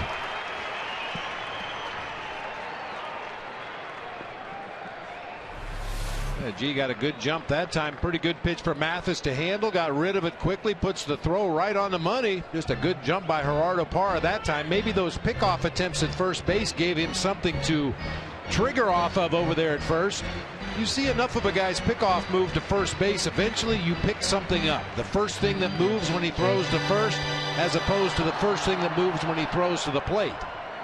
That will give you that extra half of a step jump over there at first base. So Parra into scoring position with 1 out. 2-1 to Goldie is outside. 3-1. Boy, and now with the base open, you figure they're going to go out there even more. Yep. They don't care if they walk him right here. Miguel Montero awaits on deck.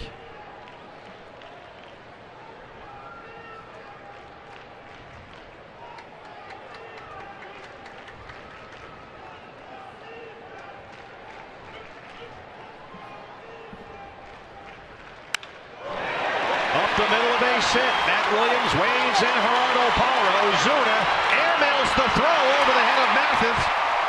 Parra scores. Goldie into second. It's 2-0 Diamondbacks.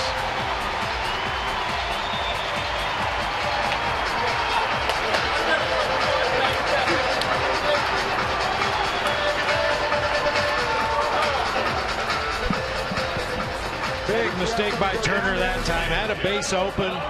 Just left a breaking ball hanging up out over the outer part of the plate, and a rookie mistake here by Ozuna. That throw is so high, nobody can cut it off, allowing Paul Goldschmidt to just round the bag at first and keep on running, getting himself into scoring position. A single and an RBI. He goes to second on the throw. RBI number 61 for Goldie to extend his National League lead. And he's in scoring position for Miguel Montero. Miggy 1 for 2, single in the first. Look out. Everybody's just fine. It caught the front of the dugout and then skipped up on the top, and that gentleman was in the right place. Watch the guy in the green shirt down there. Boy, fortunately it hit the front of that dugout shelf.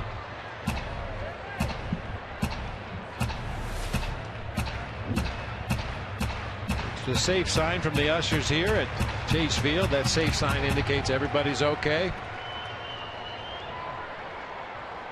Miggy needs a new gamer, though. Miguel Montero continues his steady progress after his difficult start to the season. The low point, rock bottom, came coincidentally, not ironically, against these Marlins May 19th after a 3-game series in Miami. Miggy was hitting 180 for the year, 180, and he has fought his way back.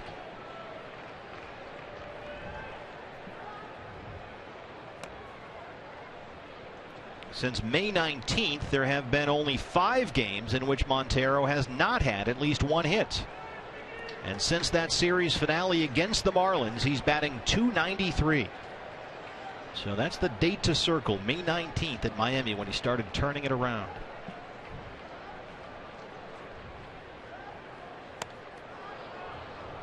I talked about this earlier this season, partner. As a hitter, you dig yourself such a hole at the beginning of the season, and you have to understand you're not going to get it all back in one day or one series or 1 week. It's going to be a grind. It took him over a month and a half to get in the hole he was in. It's going to take a while to get back to where he wants to be, but definitely making strides in the right direction. Montero strikes out, 2 down. I think he was using Martin Prado's bat. Maybe he didn't have any gamers ready, and I think he had to borrow one from Martin, which apparently didn't work. That was my bat, not so much. Looked like he wanted to throw that one up into the stands. Yeah, you see Martin Prado's name up there at the business end of that bat. Cody Ross. Cody 0 for 2, struck out his last time up. Oh, we've seen Martin Prado use Dodger bats. He had a Juan Uribe bat at one point with a big blue band around it.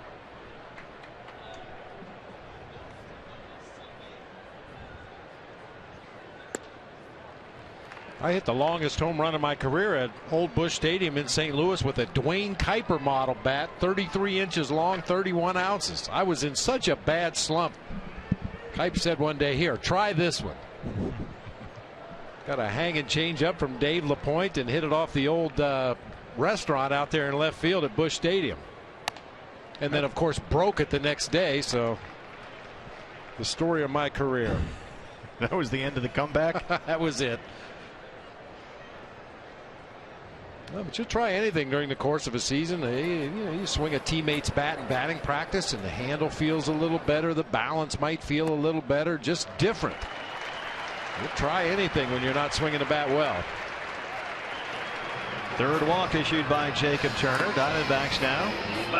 First and second with 2 outs, and Jason Kubel coming up.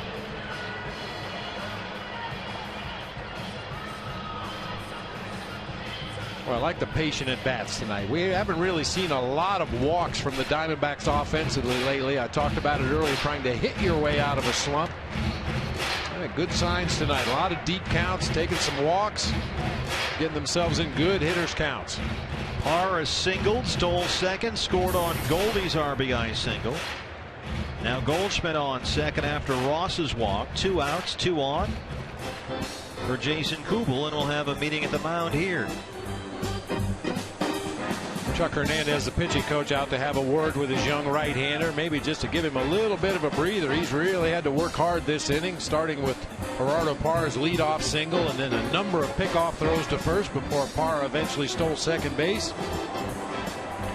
Bullpen is busy. Jacob Turner has been over 100 pitches once this season. That was 2 starts ago against Philadelphia. Threw 102 over 6 innings versus the Phillies.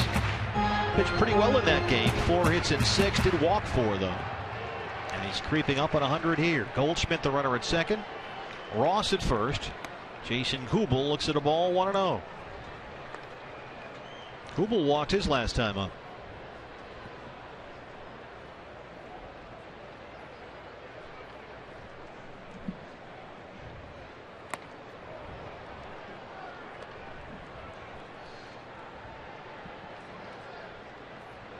Jason Kubel batting .343 in June. He's hit safely in 9 of his 11 games this month with 8 RBIs.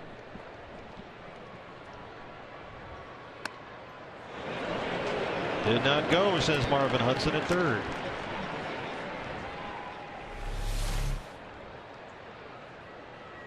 Different approaches to that check swing. You see Jason Kubel holds it out there to show the umpire that's where I stopped my swing, even though in reality it snuck out there a little bit further than that. Some guys like to walk into a check swing. When you stop the bat, bring your back shoulder right up against the bat to make it look like it's a lot further back in your swing than it really is. Sean Dunston used to check his swing and throw his bat up in the air. So you can't tell. Hide the evidence. Kubel pretty good against the Marlins. 3-1 on the way.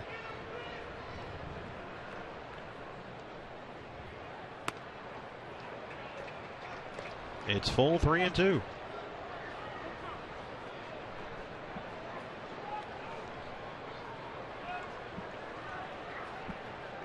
Goldschmidt at second, Ross at first. 3-2, 2 outs. Runners will be off with a pitch here. We'll do it again.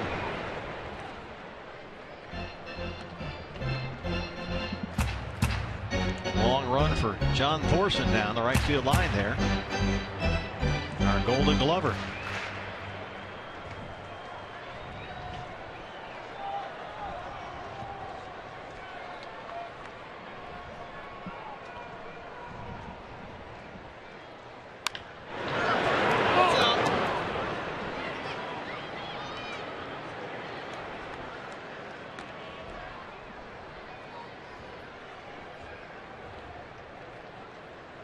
Nice catch.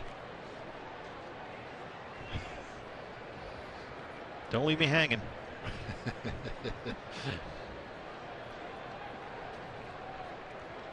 Goldie at second, Ross at first, another 3-2 to Jason Kubel. There go the runners, and Kubel drives it right to second base. Lucas is there, and that ends the inning. Diamondbacks strand 2, but they get a run in. Patrick Corbin has not allowed a hit through 5. Diamondbacks lead it 2-0.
Ram Trucks, proud partner of the Arizona Diamondbacks. By BMO Harris Bank, the very definition of at your service. And by Gila River, another proud partner of the Arizona Diamondbacks. Welcome back to Chase Field. Diamondbacks are playing the Miami Marlins. Fun times at the Ram Trucks pool. Great place to watch a game. Full house out there tonight. Patrick Corbin facing Justin Ruggiano, hitting for the pitcher here. Ruggiano, Pierre, and Lucas, 9-1-2 in the Marlins' 6th. Corbin has retired 13 of the last 14 he's faced. He has 5 strikeouts, 1 walk. He has yet to allow a base hit.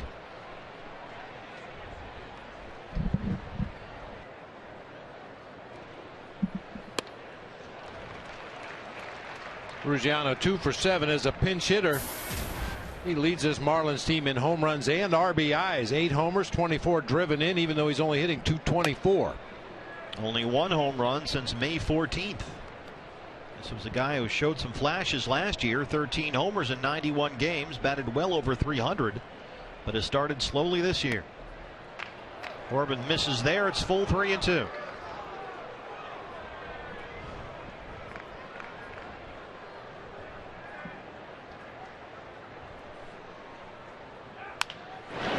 Gregorius at short, sets himself, throws across to Paul Goldschmidt. 1 out in the 6th.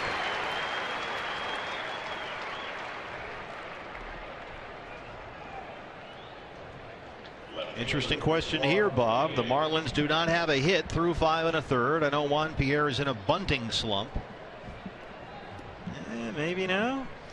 I don't really have an issue with Juan Pierre bunting to break up a no-hitter because that's a big part of his arsenal. That's what he's done his whole career. Now, when backup catchers who never bunt do it, I got an issue with that. Shows bunt there. Prado and Goldschmidt crash. This is a guy riding a 12-game hitting streak, batting .385 during the streak. Corbin's ahead 0-2. Giancarlo Stanton reached in the first on a throwing error by Martin Prado. Marcell Ozuna walked with 2 outs in the 4th. Those have been the only base runners for the Marlins tonight.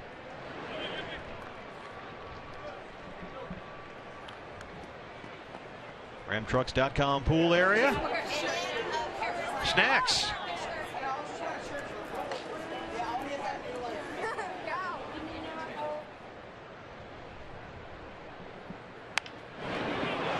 That one is looped to the left, and that's a base hit.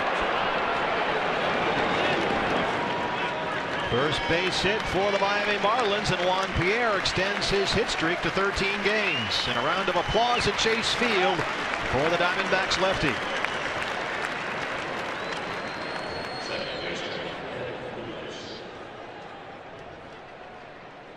And now you have to watch Pierre, 18 stolen bases this year.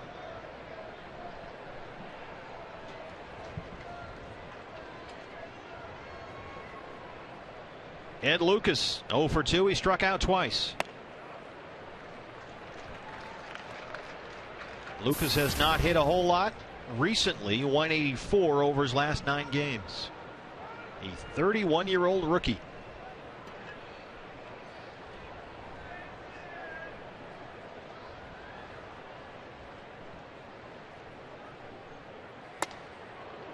Boy, Patrick Corbin is not afraid to pitch inside. It's been one of his great strengths all season long. Commanding that fastball on both sides of the plate. When he's good, he can command that slider on both sides of the plate.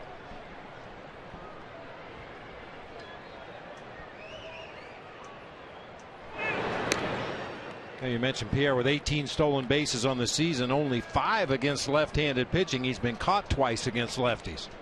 609 times. Juan Pierre, Ron LaFleur, the only players in Major League history to lead both the AL and NL in stolen bases. You saw Pierre that time. He tries to get his lead as quickly as possible. A lot of runners will kind of walk into their lead down there at first base. Pierre tries to get out there as far as he can, as quickly as he can, and then peek into the catcher to see if he can discern an off-speed pitch or maybe see where the catcher sets up to make it a little bit easier for him to pick a pitch to run on. 2-1. Popped him up. Straight up just behind the second base bag. And Willie Bloomquist has it on the grass. 2 outs.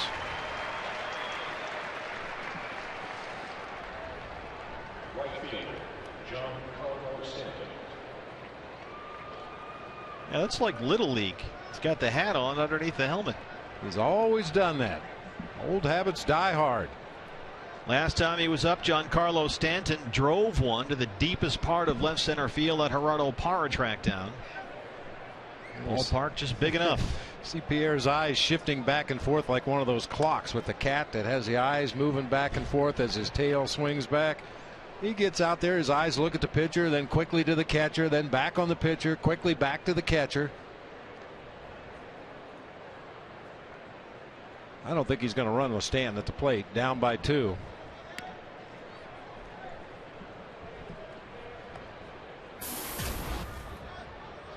"37 home runs last season as a 22-year-old. Went to his first All-Star game.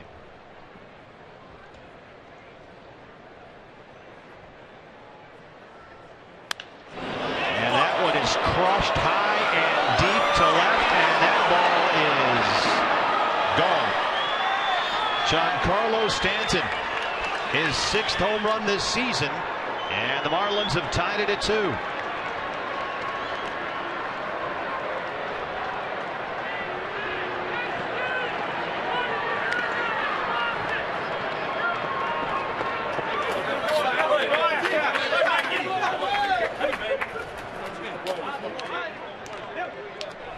That is a man-child.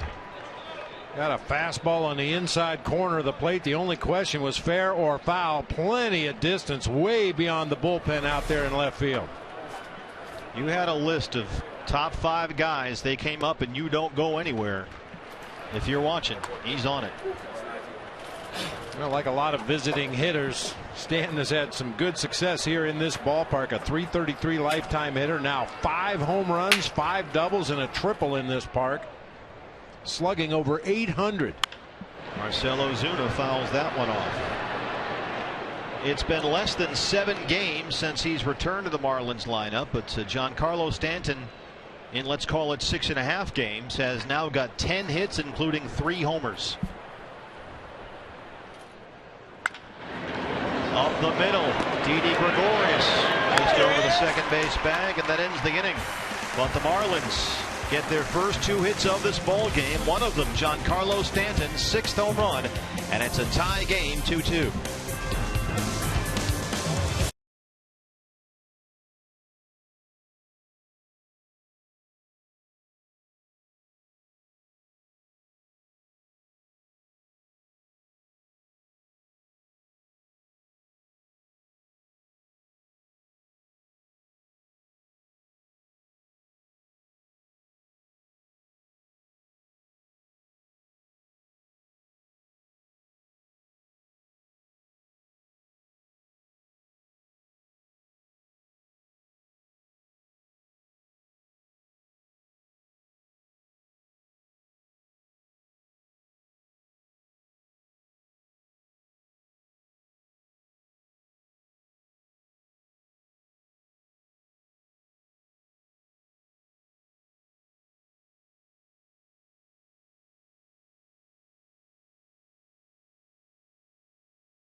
Diamondback schedule, so get your tickets now for these upcoming games. Friday, July 5th, you'll get a Stars and Stripes t-shirt from Ram Trucks.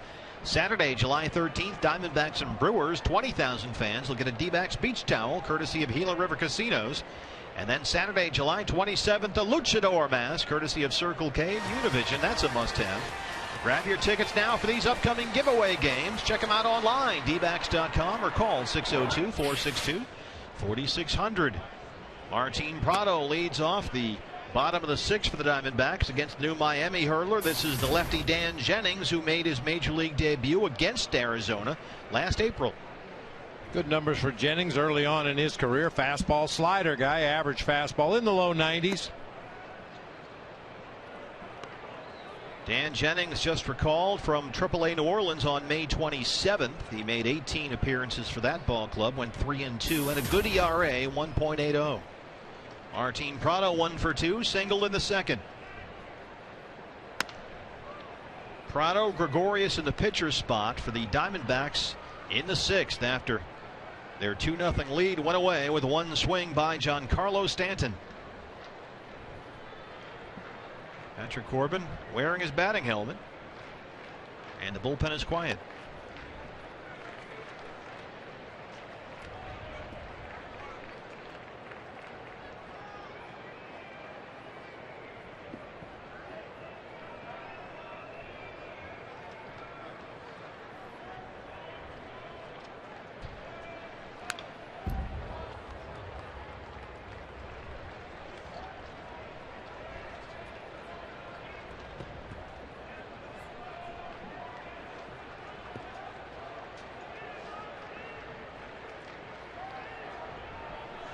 2-2.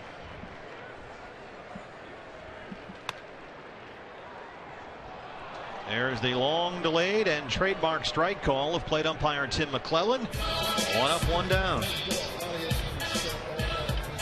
think he does that to intentionally frustrate broadcasters. It's working. Yeah, down at field level, he makes an audible call that the batter and the catcher can clearly hear right away.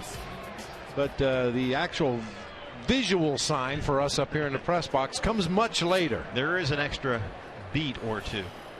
Didi Gregorius 1 for 2. He singled in the second.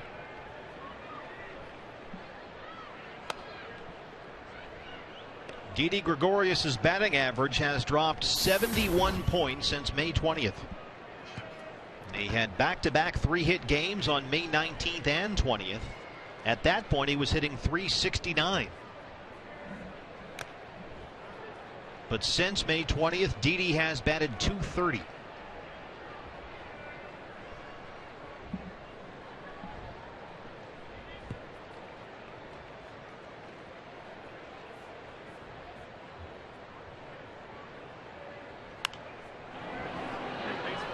And we talked about the adjustments necessary for Paul Goldschmidt to start driving the ball to the opposite field, taking his walks. For Didi, I think the league has found that hole up and in. His swing gets a little long at times. He's seen a lot of fastballs belt high and higher on that inside corner, and then slow breaking balls away. Drives that one to right. Giancarlo Stanton coming in. 2 outs. Abbreviated schedule in the minor leagues for the D-backs tonight. The Reno Aces down in Tucson one more night. They trail at 4-1 in the top half of the 5th inning. Hillsboro Hops looking for their first win of the season. Have a 6-0 lead over Eugene in the top of the 4th. And the Mobile Bay Bears put a whooping on the Pensacola Blue Wahoos today, 11-1.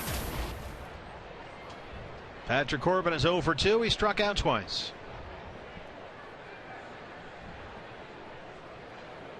Is that in Pensacola? That was in Pensacola. Oh. You can drown your sorrows after the game at the Floribama Lounge. You ever go there? Not yet. Half the bar's in Florida, the other half is in Alabama. Wow. Right on the line. Beautiful Perdido Key area. I've heard good things about that ballpark in Pensacola. It's supposed to be sort of a mini version of AT&T Park, right on the water, right on the bay there.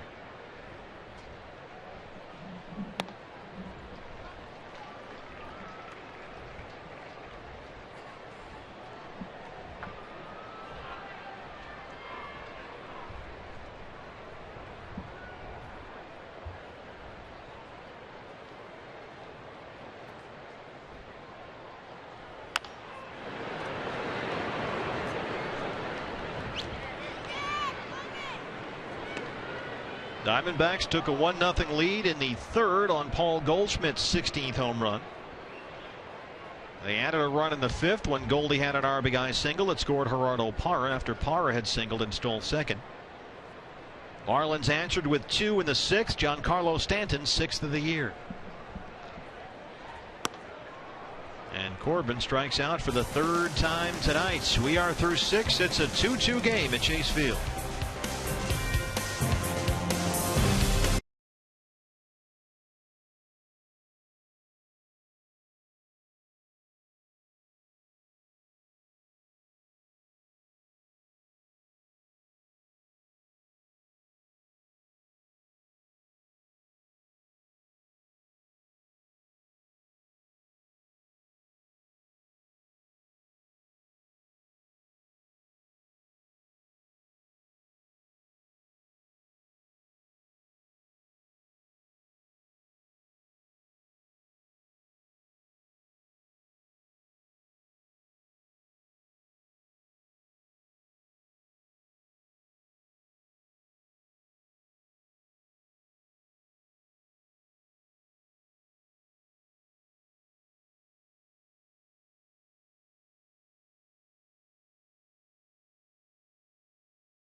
CenturyLink, your link to what's next. By Mazda. We believe if it's not worth driving, it's not worth building. And by Jack in the Box. Now's your chance to go big at Jack in the Box. Try Jack's Big Stack Burger. 2 jumbo beef patties stacked with onion rings, cheese, and pickles. Jody Jackson back with you from Chase Field, where it's time to look at our Chevron upcoming matchup. That is tomorrow's game against these Marlins. And today the Diamondbacks announcing that Randall Delgado, the right-hander, will get the start, his first in Sedona Red. He made an appearance out of the bullpen earlier this year against the St. Louis Cardinals. And Kirk Gibson talking about this matchup before today's game, guys. He said that Josh Colemanter, yes, he was possibly a candidate for that start, but now we're just filling one role instead of having to fill two. They really like Josh in the role that he's in, the long man out of the bullpen. We've seen it many times, especially in those extra inning games, guys, how valuable he is. So it will be Randall Delgado tomorrow. Yeah, and I like that, Bob. I like Josh where he is, and also you've got Randall, who's been starting in the minor leagues, and let him start up here. Yeah, the real wild card, though, however, is Will Harris and Charles Brewer have been pitching really well out of the bullpen. It does give you the option if you want to slide Colemanter into the rotation, but I think the Diamondbacks are doing the right thing, letting Delgado take that start. And Nate Eovaldi, who's a promising young pitcher they got from the Dodgers in the Hanley Ramirez deal last year. He's been out all season long, and it'll be good to see him pitch. Lomo strikes out. That's the 6th strikeout for Patrick Corbin to open the 7th. Charles Brewer looked great, Bob. He showed a curveball his last time out that was dropping off the table. He's pitched with a lot of poise, something you don't necessarily expect for a guy's first time around at the major league level, but he's looked very good. The phone's ringing. Just heard it. Corbin at 89 pitches, 59 for strikes. Danny Echeverria, Willie Bloomquist, 2 up, 2 down to open the 7th.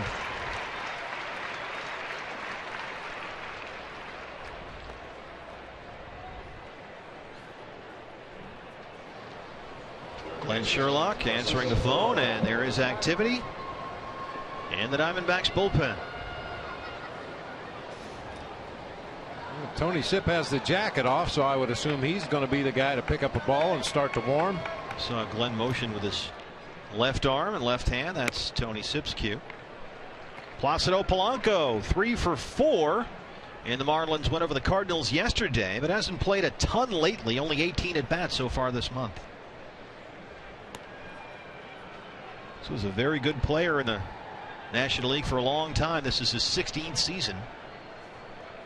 Well, he looks like a guy who's no longer an everyday player, more of a veteran off the bench type.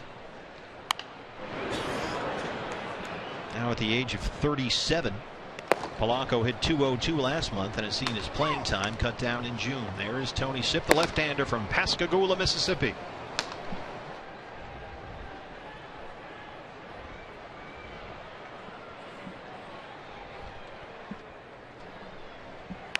On the ground to third, Martin Prado. He threw one away earlier. Nice accurate throw there, and it's a 1-2-3 7th for Patrick Corbin. CenturyLink, your link to what's next. Coming up, Joe Borowski joins us in the booth, and the top of the order is on the way.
Energy All-Star, so often you think, I'm going to buy a ticket, I'll go down to the ballpark, and maybe Giancarlo Stanton will hit a moonshot home run. Maybe I'll get to see Goldie hit a home run. Well, guess what? Tonight, double bonus. The daily double. Gerardo Parra leads off the 7th for the Diamondbacks. Dan Jennings is still out there on the mound, and in the booth with us is Joe Borowski. And Joe, I won't lie to you, I was thinking no-hitter. I'll tell you what, very impressive. And the one mistake to Stanton, and Stanton did not miss it. He fell behind 2-0, and he tried to come in, left it over the plate a little bit too much. And for someone like that, you can't make mistakes to him. No, he crushed it too. Joe, what's the longest home run you remember giving up? Welcome back. Well, it would be more appropriate to ask to remember the shortest ones, because there were more of those. Every other one was pretty much as far as you can go. But yeah, I've given up my fair share of some no-doubters. And to tell you the truth, Bob, I'd rather give those up. It's the ones that just make it over the fence that drive you crazy. Paul Goldschmidt hit his 16th of the season. Back in the 3rd.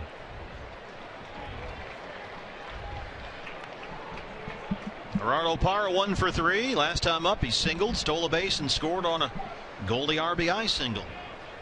That's how the Diamondbacks got their 2 runs. Giancarlo Stanton's 6th of the year was a 2-run shot. Well, obviously, we don't see Stanton every day, but every time I've seen him hit a home run, it's been a tape measure blast. I don't know if he hits cheapies. Well, he at one point broke the scoreboard out there in upper left field. They had a Diamond Vision thing out there in Marlins ballpark, and he broke that. Yeah, he's definitely one of those hitters that you marvel when he hits the ball, because he does not get cheated. When he gets the bat head out, he can hit the ball a long way.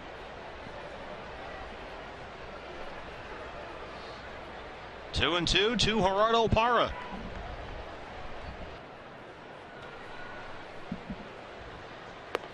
And given the history of this Marlins organization, you wonder if Stanton will even be in Florida next year. Yeah, how long is he going to still be with the organization? And Florida is not afraid to pull the trigger and get rid of some of their young studs if they feel that they can replenish their farm system, because it's somebody that's going to demand so much money they just can't cope with that salary.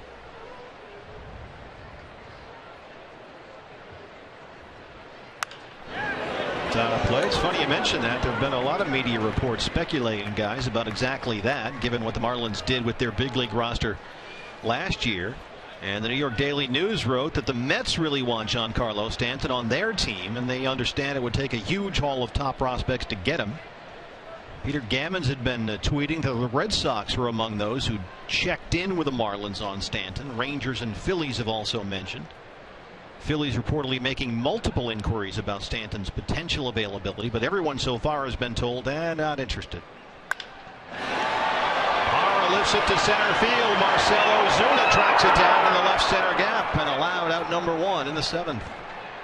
And the Marlins do have some young outfielders that are knocking on the door, could be here even before the end of the season, so that could possibly pave the way for that Stanton deal. And they have Kristen Yelich and Jake Marisnick, who are 2 top prospects in all of the major leagues in terms of offense, young outfielders. One, they got Marisnick in the deal with the Blue Jays, and Mike Redmond has seen enough. He'll make the move. He'll bring in the right-hander to face Bloomquist and Goldschmidt. Good ball game going here. Chase Field, hang in with us. It's 2-2.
been hitting home runs here at Chase Field. You young pitchers, look away.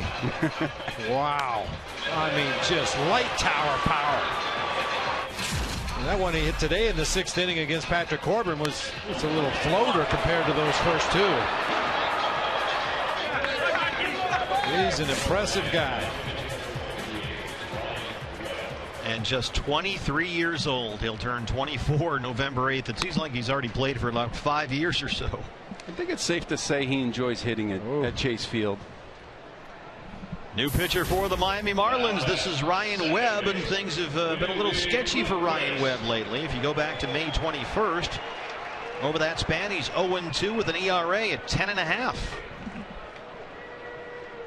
Willie Bloomquist with one out in the 7th. Willie is 0 for 3.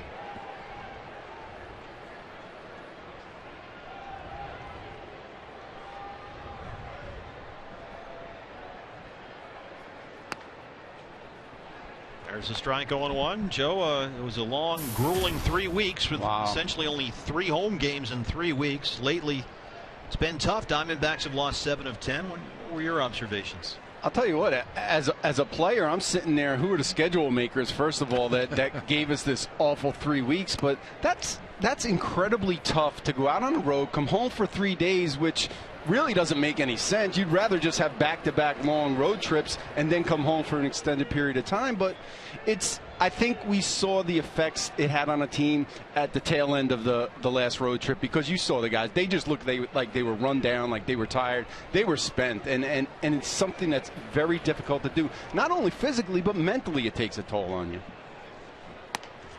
Willie swings and misses there. Yeah, the offense really struggled in San Diego. 2 hits Friday night, 7 hits Saturday, 8 hits yesterday.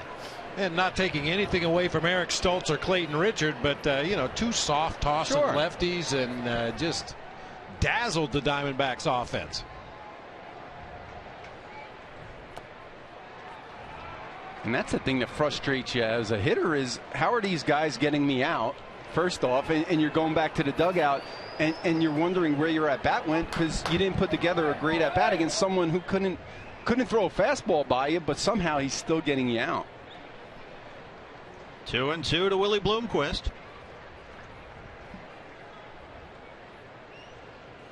And Danny Echeverria. He is something to see down there at short. Joe, we learned today that Ian Kennedy has dropped his appeal of the 10-game suspension, and they will begin serving it. Actually start serving it today. What do you think about that? I think strategically very good for the Diamondbacks, because with the off days, so they don't have to miss 2 of his starts. And sometimes you do what's best for the team, and I'm sure he talked it over with the coaching staff, and they felt that this was the right time to just drop it and deal with it. Because sooner or later, I don't know how much it would have gotten reduced if he did appeal it. So take it now where it's not going to hurt as much. What did you think of the brawl? Nasty. Yeah, that was violent. Yeah, and it spilled over into that camera well, and guys were. I was very shocked at some of the guys that were out there, and it seemed like they were instigating the fight even more. And Bob, maybe you have a better idea of this, but it seemed like some of the coaches on the Dodgers were a little bit aggressive out there, to say the least. And normally, as a coach, your job is to stop all that stuff, not to be in the middle of the fray, but try and get control and get the guys away from each other. Supposed to be a peacemaker. Exactly. Yeah, like Matt Williams was trying to do, holding Mark McGwire back. Alan Trammell came out and did the same thing. There you see, it takes 2 guys to hold Mark McGwire back, and an umpire. That's why I'm surprised he didn't get suspended for longer. He was an instigator in that situation. Yeah, of those 3 guys, Mark McGwire was not the peacemaker. No. 2-1. 10 games fair for Ian? I think so, especially as a starter, because now you're guaranteed that he's going to miss starts. It always made me laugh sometimes when you see the starter get a 5-day suspension or a 6-day suspension, and it takes it and he never misses a start. Yeah. And this way, I think they're guaranteeing that he will miss a start or 2. And I think because of where he did hit the 2 batters, that's why it warranted the 10. Ryan Webb rings up Paul Goldschmidt. It's 2-2 through 7. Joe, thanks for seeing the postgame show. See you guys.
Retail store in Surprise or the Fry's Marketplace in South Rita, and you can enter to win 2 seats on the Fan Express bus. Brought to you by Fox Sports Arizona. You get on board with all the D-back Nation. You wear your Sedona red. They drive you to the ballpark. You get off. You watch the game. They drive you back. The whole thing. It's a great deal. And they're going to games on July 14th and July 28th. So get on the bus, Gus. More information at foxsportsarizona.com. Good ball game at Chase Field. Open this 3-game series with the Marlins. Goldie is homered. Giancarlo Stanton is homered. It's 2-2. Patrick Corbin back out there for the 8th inning with 93 pitches already used up. Only 2 hits. Jeff Mathis, the catcher, leads off the 8th. He's 0 for 2. And it looks like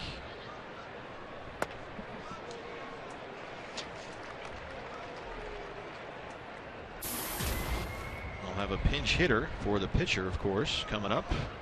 Jordan Brown is in the on-deck circle for the Marlins.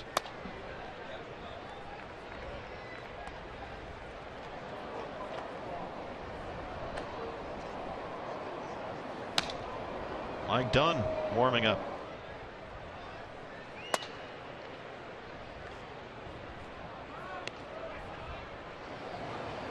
Tony Sipp had been up earlier. Now it's Brad Ziegler in the Arizona bullpen.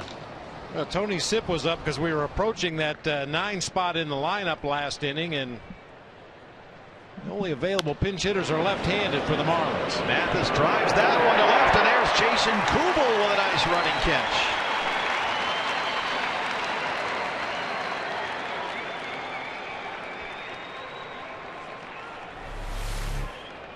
That's one of those humpback line drives that looked like it might have got caught in the lights behind first base, but Jason Kubel comes in, nice running one-handed catch, and able to hang on. And now with 1 out, it's University of Arizona product. This is Jordan Brown. 4th round pick by the Indians in the 05 draft. He spent time in Cleveland, Milwaukee, Houston, the Brewers again, and now Miami. Called up for his first major league action with the Marlins back on May 21st. Hasn't seen a whole lot of playing time. 10 at bats in 9 games. To first base, Paul Goldschmidt is there. Custom made, 2 down.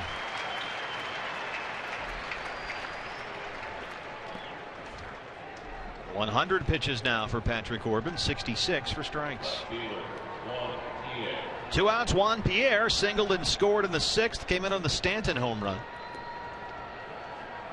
The single by Pierre was the first hit of the ball game for Miami. It came with 1 out in the 6th, and it extended Pierre's hit streak to 13 games.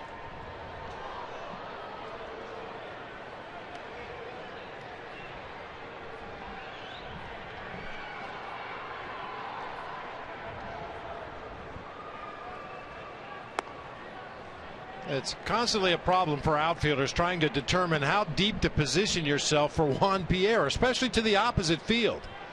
He occasionally will turn on an inside fastball and try to jerk it right down the right field line, but for the most part he's just trying to flip the ball over the infield in front of the outfield. And you tell yourself, I need to play a little more shallow. I need to play a little more shallow. But if he happens to hit one over your head, it's a sure triple, possibly an inside the park home run. 1-2. Yeah, he's got 1 home run on the year, and it was a ball that, you're right, Bob, he pulled it right down that right field line, and it just snuck over the right field fence inside the foul pole earlier this year.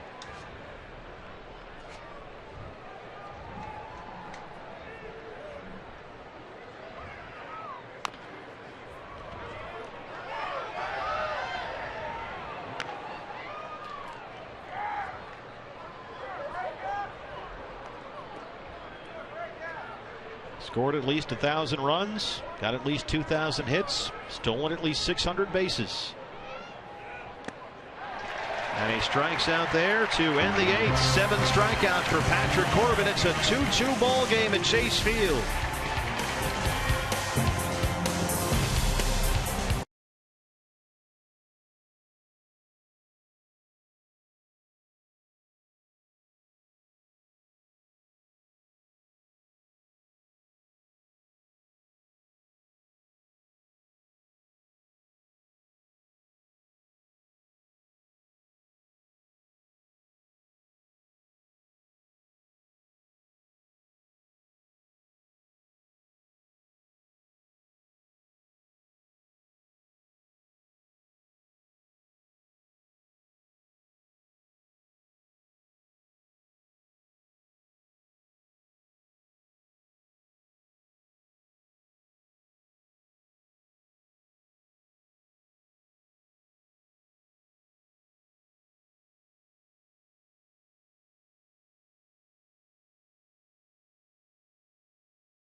Grab and go outside section 104 here at Chase Field. It's a great place to get all your favorite Pepsi products. You can look for the QR and scan for your chance to win some great prizes. Right outside section 104. Grab and go. You don't miss a beat. Check that ID. Yeah, she's fine. New pitcher for the Miami Marlins. This is the left-hander Mike Dunn, tied for the 5th most appearances among all major leaguers this year with 34. 28 of those 34 outings have been scoreless. I love to read notes like this. He has made 31 consecutive appearances without giving up a home run. Put the whammy on. You're trying. I'll give you that. Montero, Ross, and Kubel, the scheduled hitters for Arizona in the 8th in a 2-2 ball game. Miguel Montero 1 for 3, singled in the first. He struck out his last time up.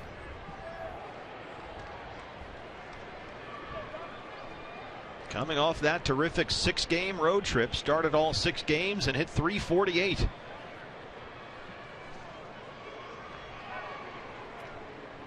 Goldschmidt solo shot in the 3rd, a Goldie RBI single in the 5th, made it 2-0 Diamondbacks.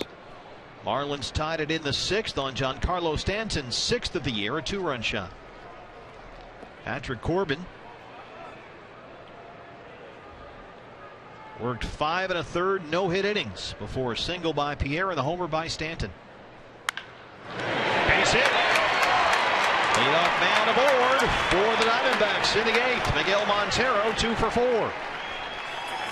And Bob, it sounds different now coming off his bat. That's because he's hitting it off the barrel instead of down near the hands or out near the end of the bat. Good timing that time against a tough lefty, a 95-mile-per-hour fastball, and just smoked it through that hole on the right side.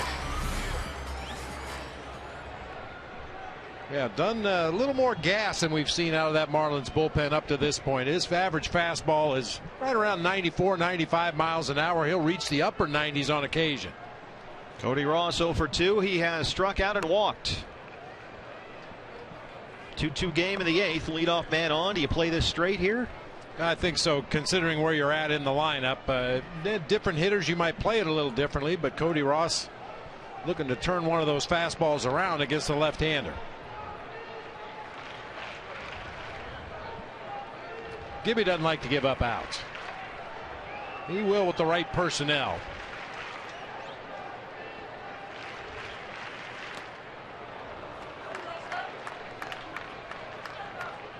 Cody is scuffling a bit. Last 11 games, he's hit .205.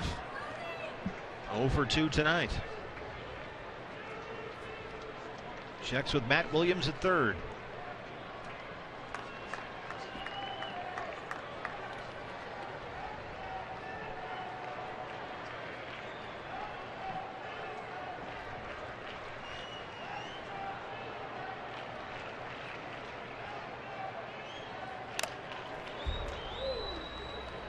Good cut that time. Fouled it straight back into the mask of Jeff Mathis.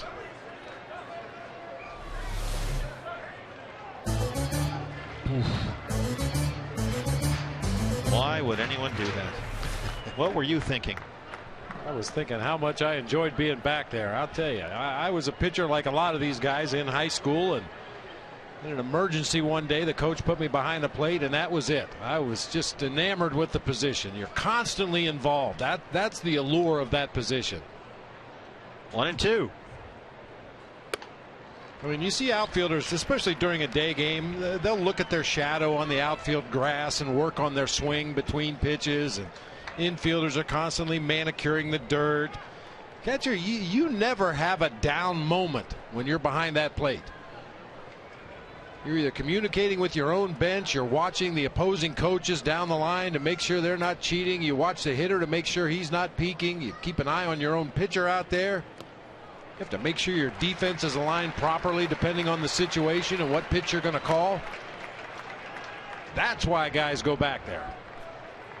Cody Ross has worked at full 3-2. Jason Kubel awaits on deck.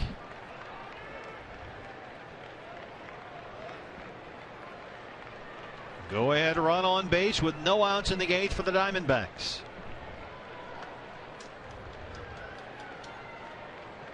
Three and 2 to Cody Ross.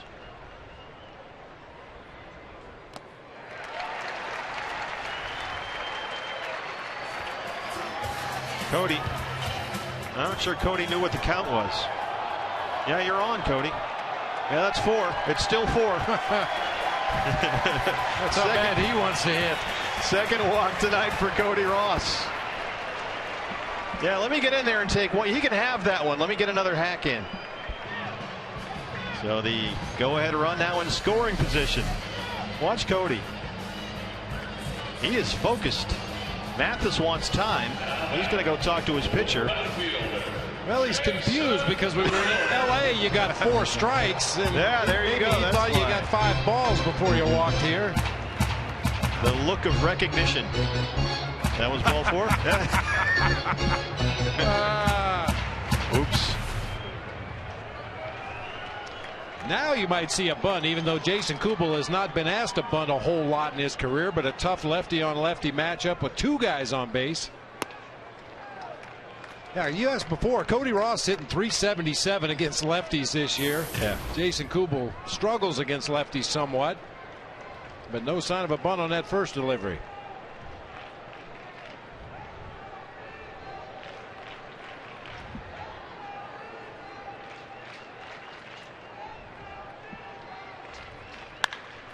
Popped him up. Echeverria wants it in shallow left. 1 away. Let's get our answer to our AT&T Twitter poll question. What's your favorite baseball movie of the 4 we listed anyway? And maybe 41% agree with you, Bull Durham. I like it. Crash Davis. You told him what's coming, didn't you? Yeah.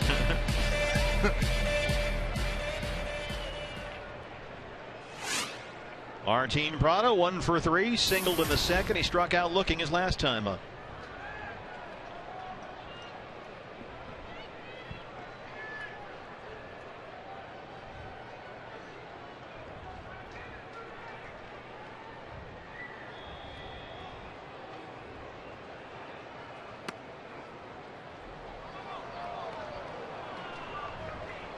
Single by Miguel Montero, a 4-pitch walk. Yes, Cody, still 4-pitch walk to Cody Ross. And the Diamondbacks have 2 on with 1 out. Go ahead run in scoring position. Montero at second. 0-1 to Martin Prado.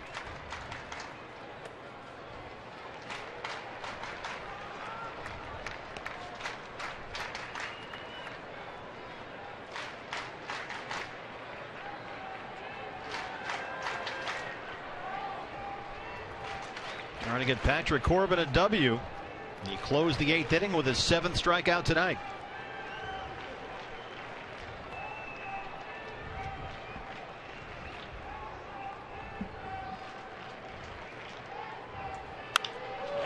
Lifted in the air down the right field line on the play.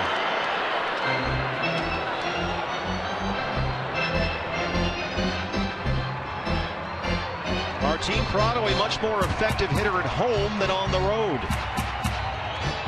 213 away from Chase Field, 284 at home. Montero, the go-ahead run at second. Cody Ross at first. 1-2 to Prado.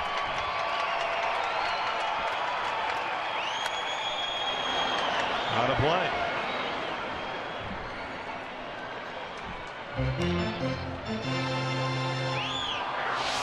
Patrick Corbin starts. The Arizona Diamondbacks are undefeated, and they hit. They're scoring nearly 5.5 runs per game for Corbin. Couldn't generate that kind of offense tonight against this Marlins pitching staff, but still got some outs to play with here.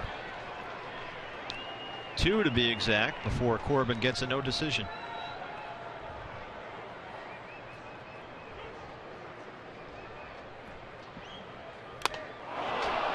Got him. Second strikeout tonight for Martin Prado. 2 down in the 8th.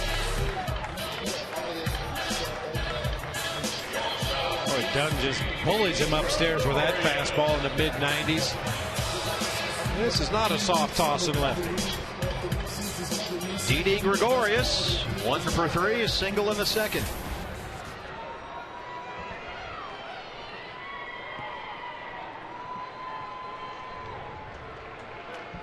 He's up there 4 for his last 25. Heath Bell is ready just in case.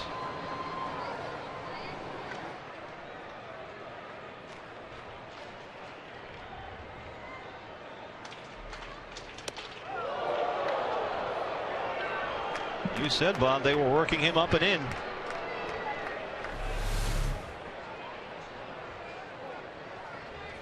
A little limbo underneath that high fastball.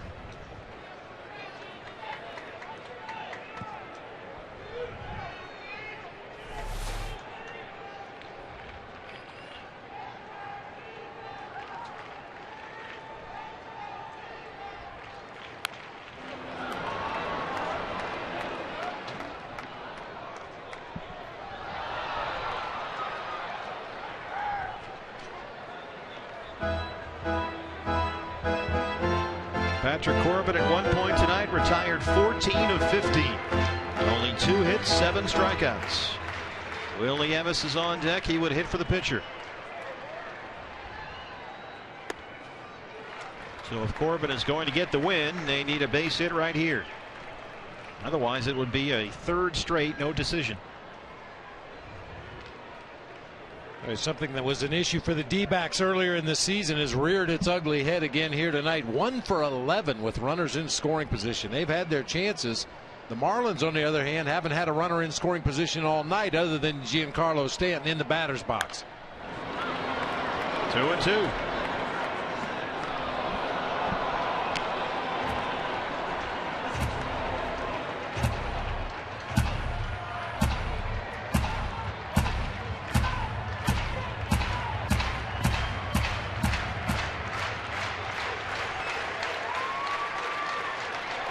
Montero at second, Ross at first.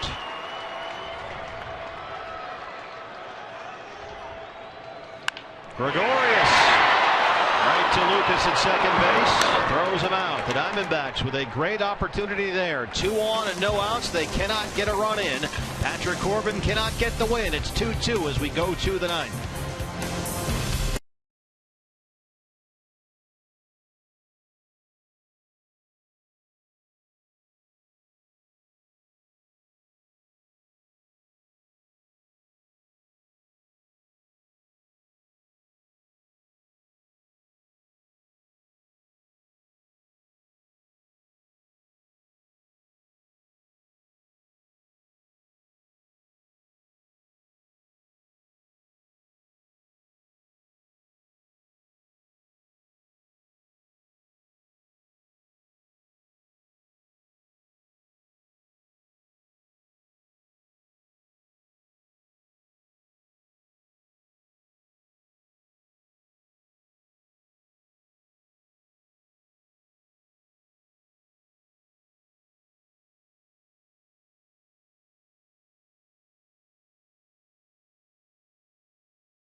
Inning, and Danny Echeverria with a terrific play to take a base hit away from Gerardo Parra and end the 2nd inning. Well, we showed you at the end of that play how Parra ended up short of the bag at first. I think what happened was he was going to round the base. He thought he had a single up the middle of the field, and then Echeverria made that play. Came up just a couple of inches short at the bag at first base. We said, hey, remember that? We said yesterday, hey, if you screwed up, you forgot Dad on Father's Day, get him some D-backs tickets, and then there you go. There you go. Today. Thanks, boys. New pitcher for the Arizona Diamondbacks, the Heath Bell experience.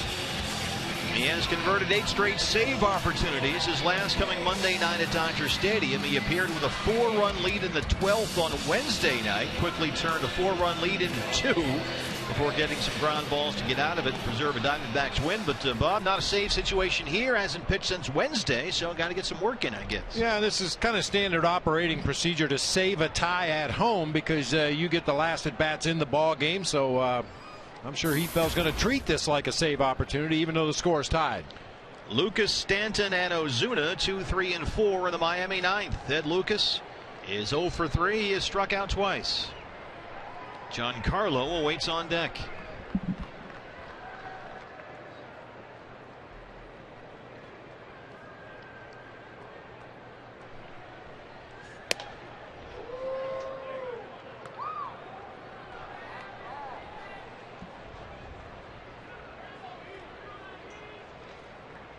Ed Lucas, the 31-year-old rookie.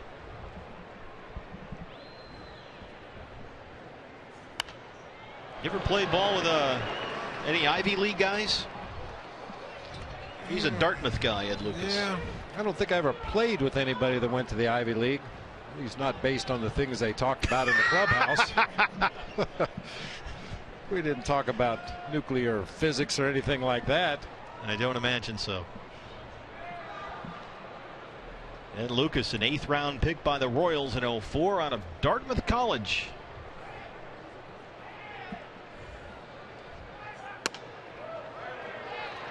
Got the strike call there from Tim McClellan. Good location for Heath Bell.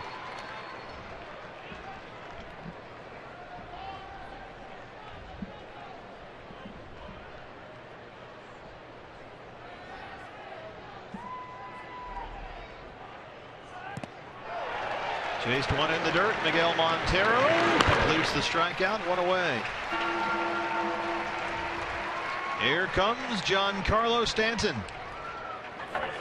Reached on an error in the first. Flying out to center in the fourth. And in the sixth, this happened.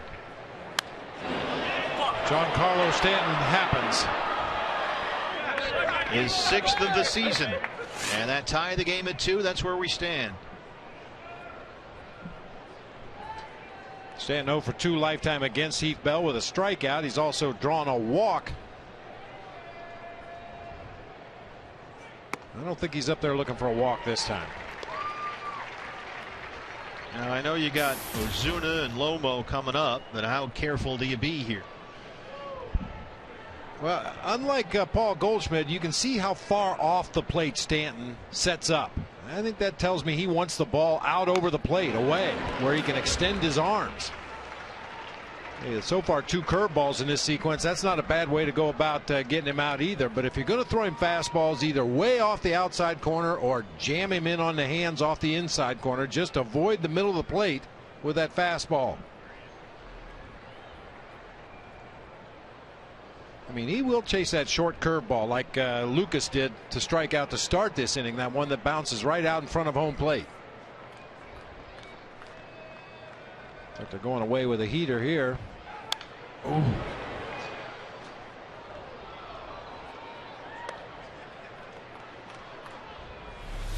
That's the danger of throwing a fastball. If you miss your spot even by a few inches, it puts it in the danger zone to a guy with tremendous power.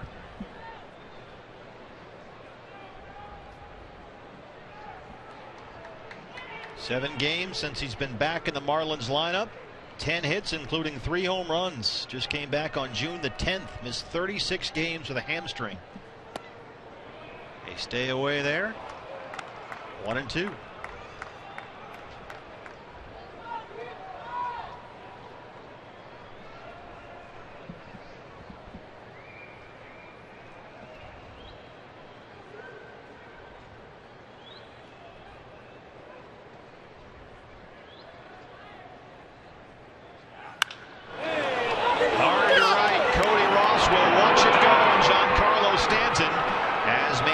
To Miami, his 2nd home run tonight, his 7th this season, and that was out of here in a hurry.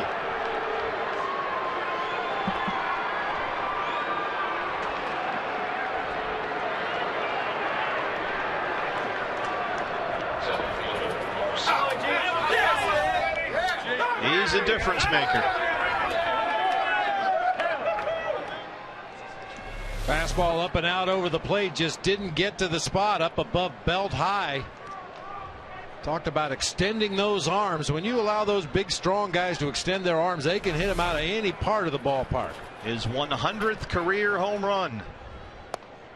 Giancarlo Stanton has driven in all 3 Marlins runs.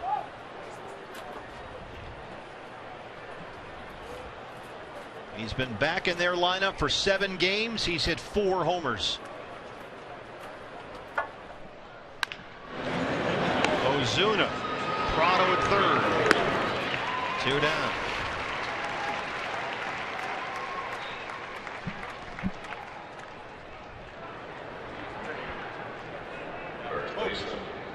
Giancarlo Stanton hitting under 230 at the end of April when he had to be shut down. 36 games without him. That included the Diamondbacks' visit to Marlins Park earlier this year. Just came back on June the 10th, and he's making up for lost time. Here's Lomo. Well, and watching Marcell Ozuna swing the bat tonight, I got to believe that next couple games of this series, Mr. Stanton is probably not going to get much to hit, or shouldn't get much to hit.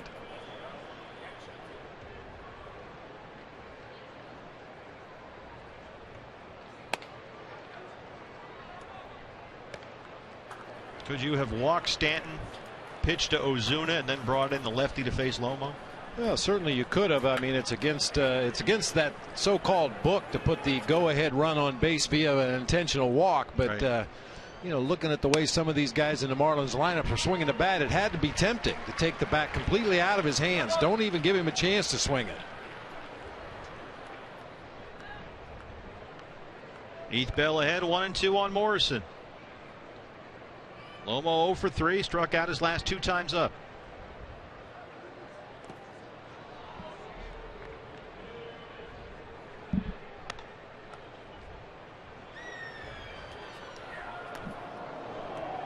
The closer is up now for the Marlins. This time it's Steve Cishek.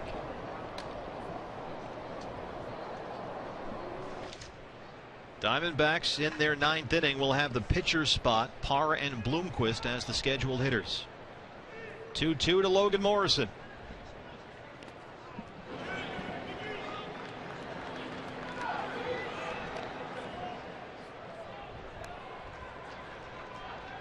He's only 23, and he's got 100 career home runs.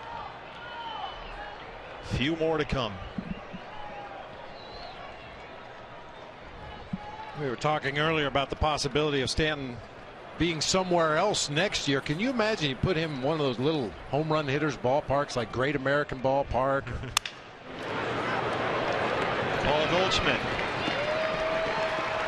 Giancarlo Stanton's 7th home run this season and 2nd of this ball game has put the Diamondbacks at DEFCON 1. They're down 3-2, 9th inning on the way.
Giancarlo Stanton in the 6th.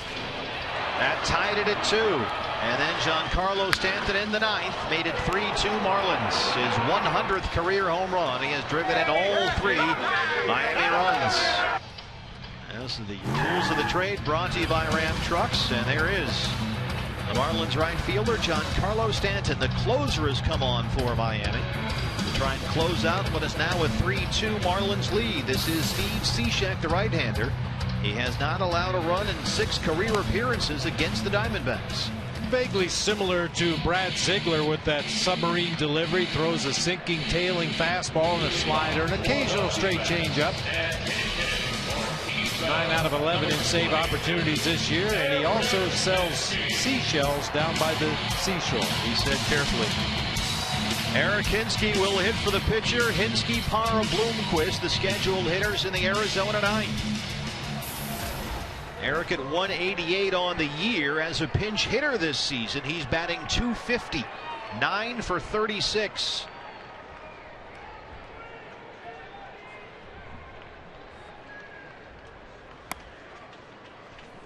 Oh and 1. Eric Hinske as a pinch hitter. You see his career numbers against Steve Cishek.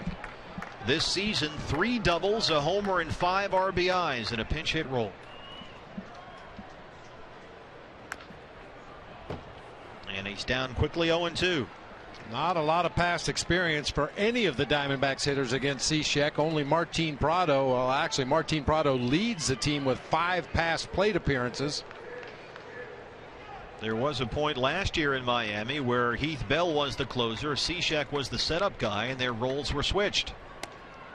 And Cishek became the man at the end of the ball games, and he's remained that way this year. As you can see on the road, not quite as good as at home in Miami.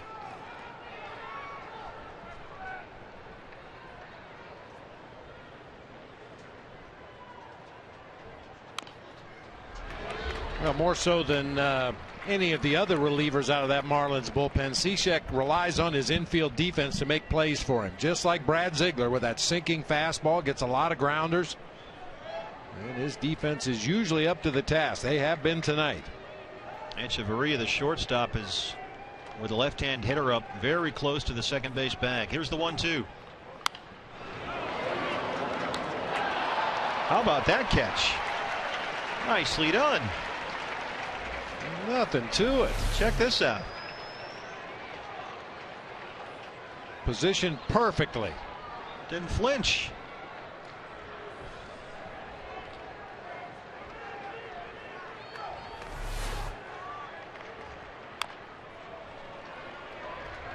Well, you can tell by the sound, Bob, that Cishek has that unusual delivery, but Hinske just chopping at balls, not really making good contact, just trying to stay alive. Just getting a piece of it, yeah.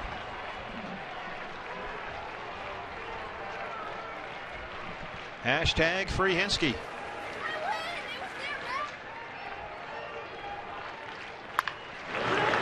Logan Morrison right to him up the right field line. Lomo takes it himself, one away in the 9th.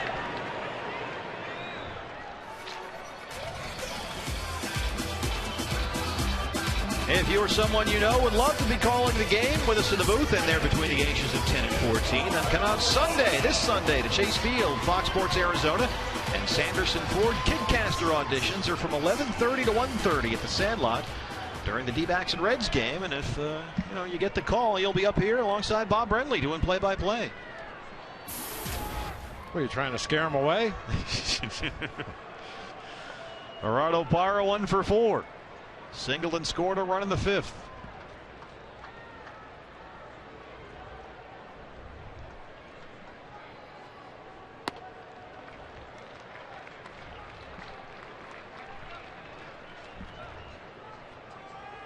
As Bob mentioned, not a whole lot of experience against this guy for any of the Diamondback hitters, really.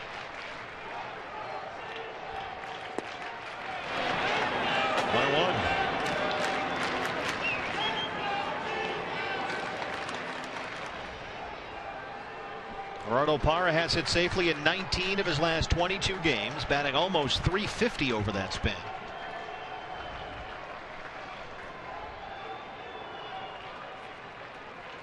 And he lifts that one to center. Marcell Ozuna backing up. That guy's a good outfielder. He always jumps the right way, makes the good read, breaks where he's supposed to break. He was playing right field earlier this year, and he seems to be having no issues playing center. Well, we saw him in right field, and he was really good out there. And outfielders will tell you center field is actually a little bit easier because you see where the ball is on the plate. You see whether the batter makes contact early or late. And Ozuna's got good speed out there for a big man. It's up to Willie Bloomquist, last man standing. He's 0 for 4.